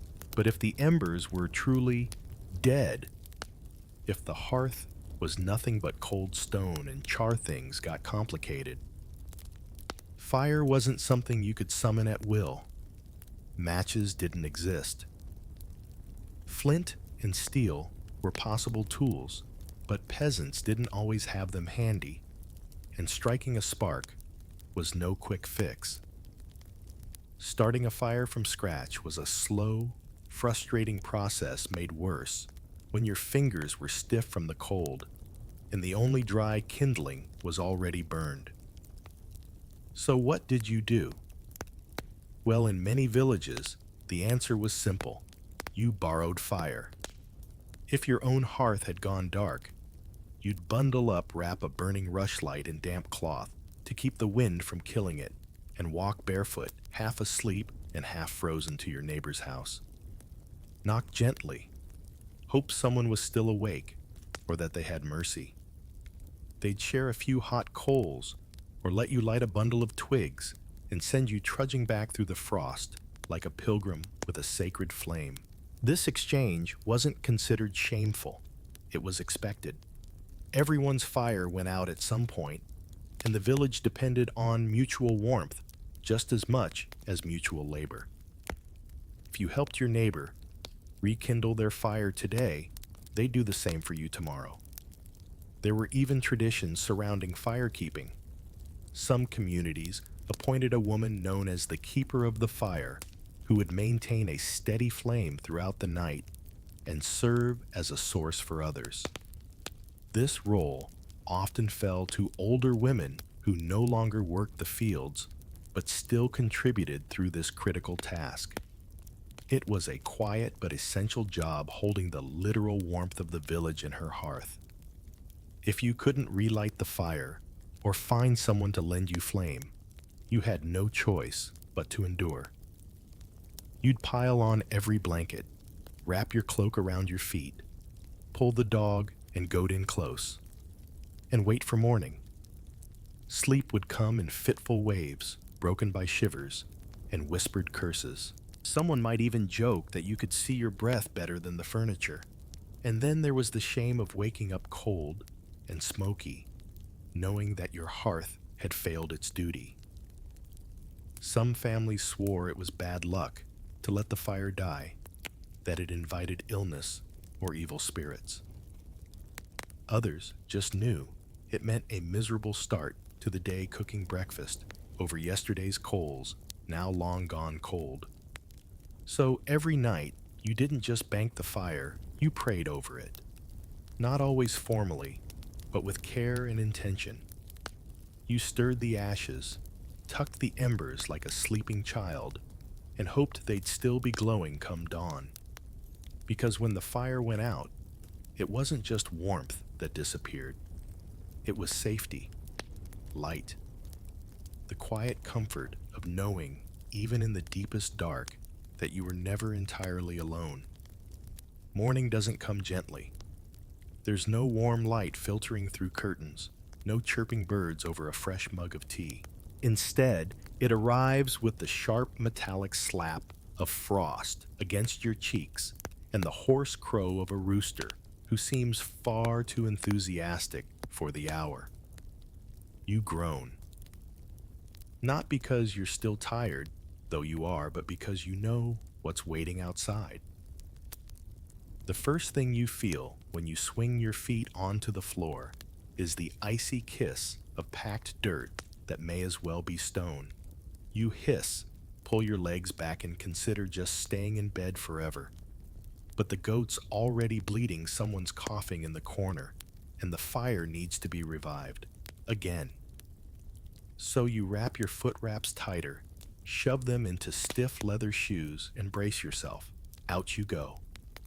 The door creaks open, letting in a gust of wind that slices through every layer you're wearing. Your breath escapes in a white puff. The world beyond the threshold is silent crystalline and utterly cold.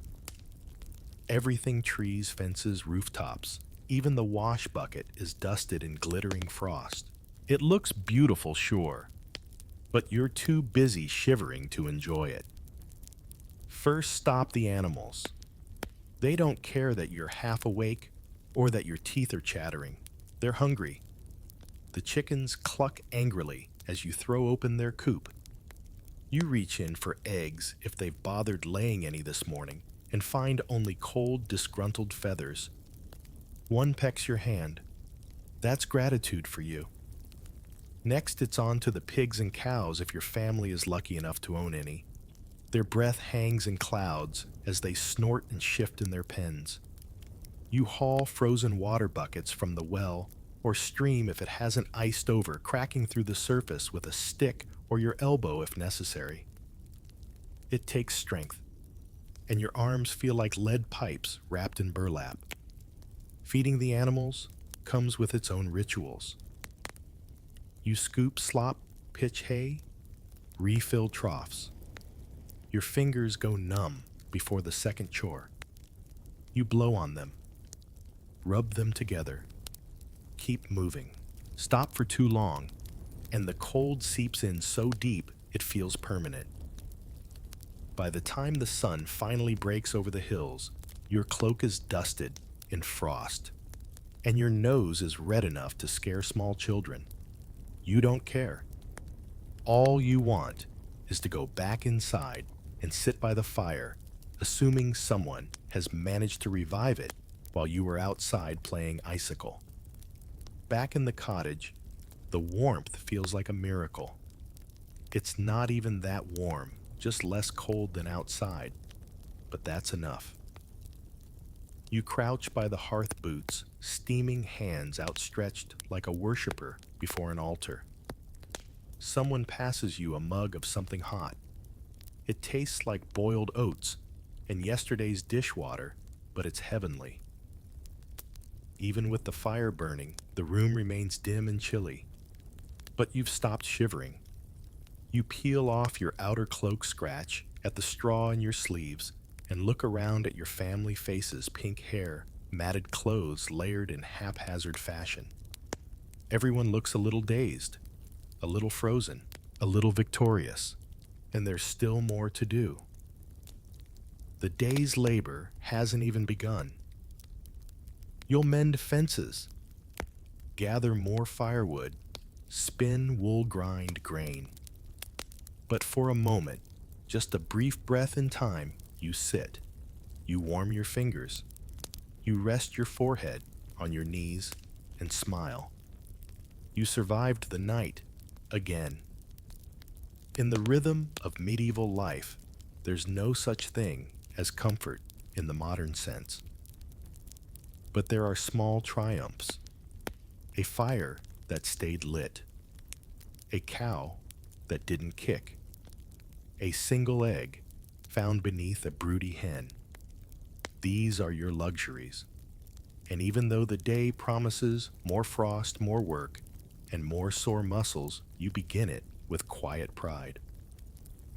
Because getting up at dawn to care for animals in the freezing cold doesn't just make you a peasant.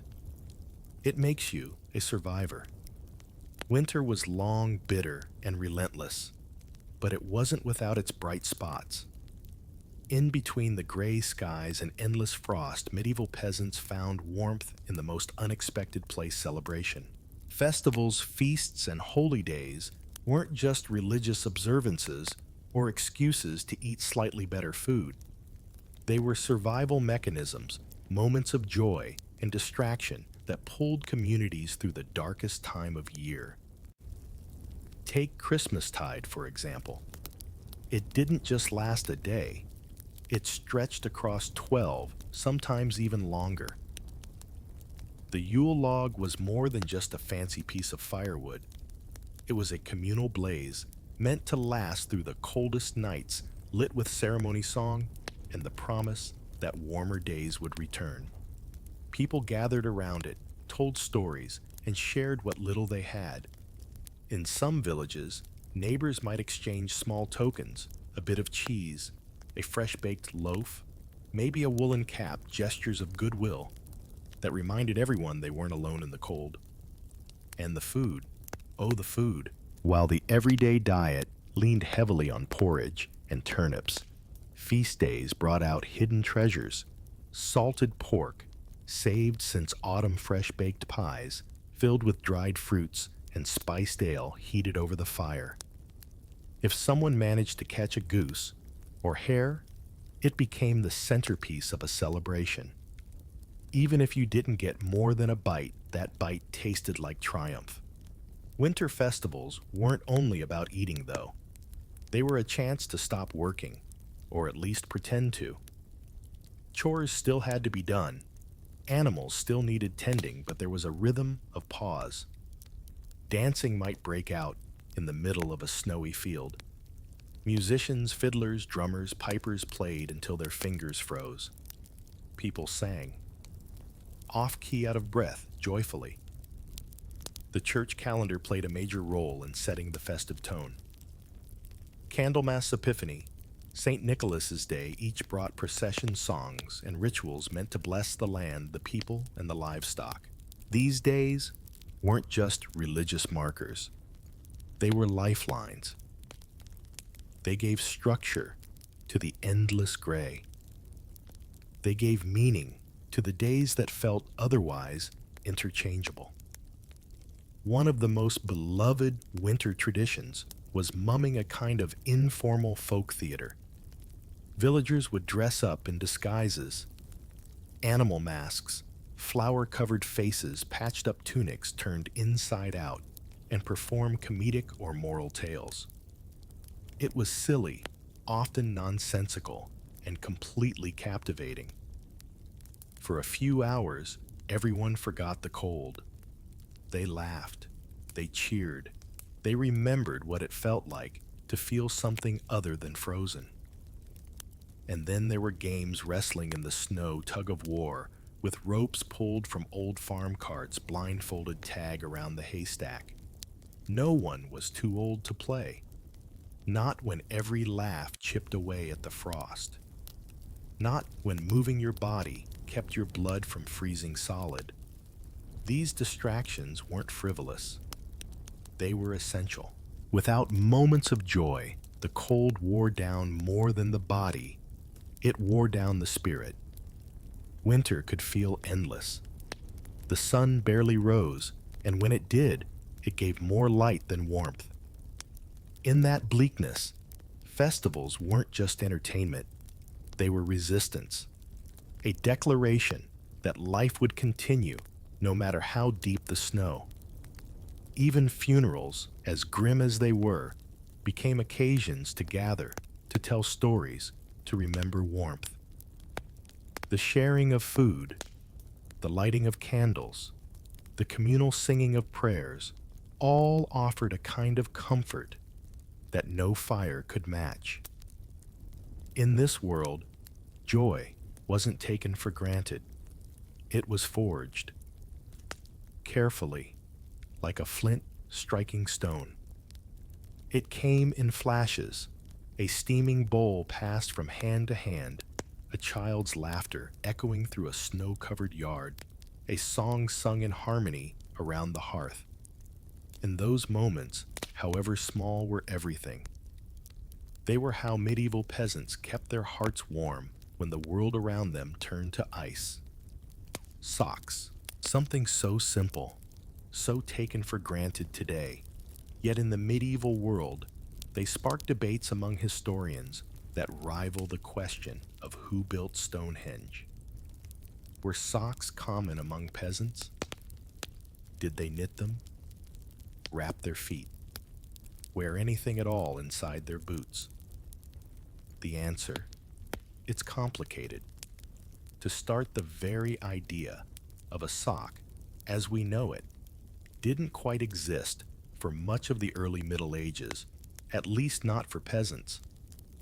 What we think of today as socks-knitted elastic foot-shaped little garments was more common among the wealthier classes, particularly by the later Middle Ages. But for the average peasant, it was often all about foot wraps. These were simple long strips of cloth linen or wool carefully wrapped around the feet and ankles. Sometimes they were tucked into leather shoes or tied with strips of cord to keep them in place. They were reusable, washable, though probably not often washed, and cheap to make from scrap fabric. But they came with a risk. If wrapped improperly, they could cause painful rubbing blisters or worse.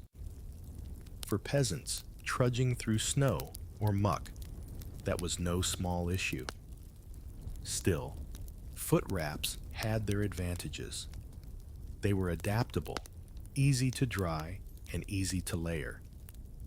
One layer in spring, 3 in winter. If one froze solid, you could switch it out and keep moving. They were the ultimate practical solution, humble, effective, and completely unfashionable.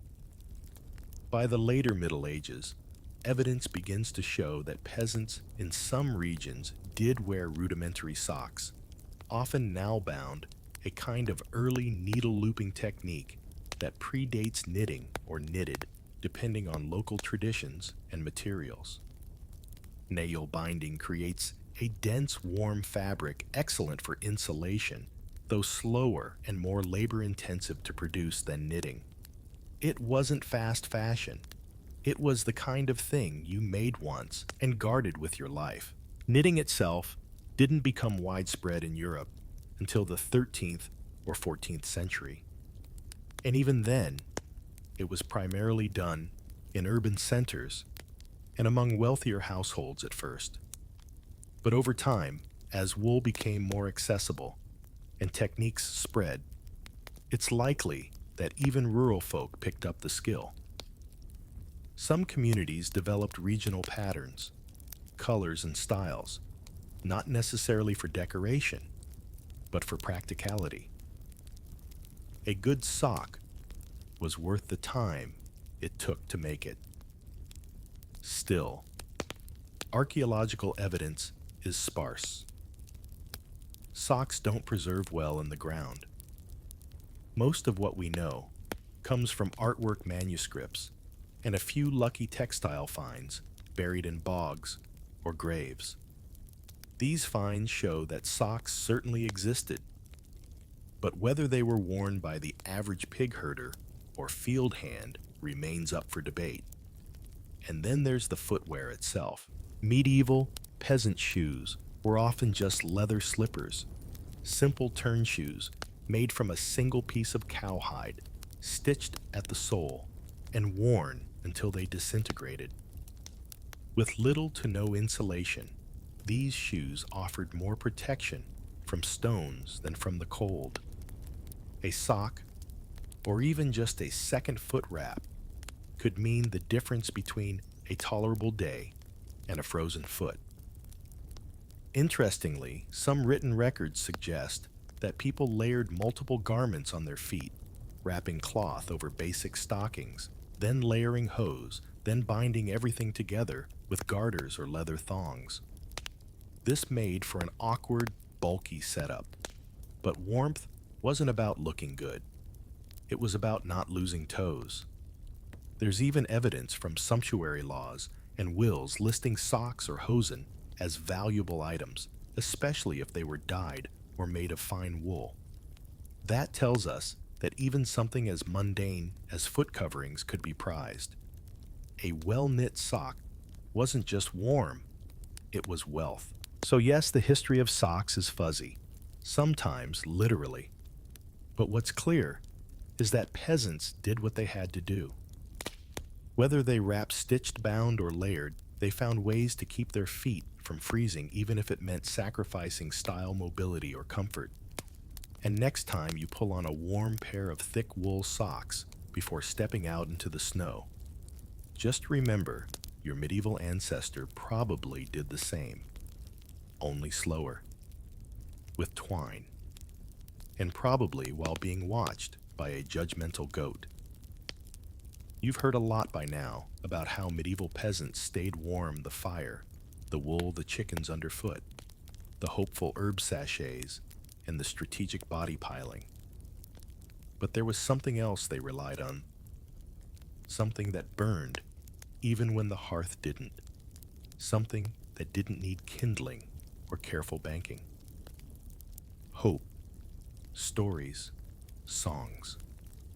At the end of a bone-weary day, with aching backs and calloused hands, peasants still gathered near the fire, not just for warmth, but for something deeper, a kind of spiritual insulation.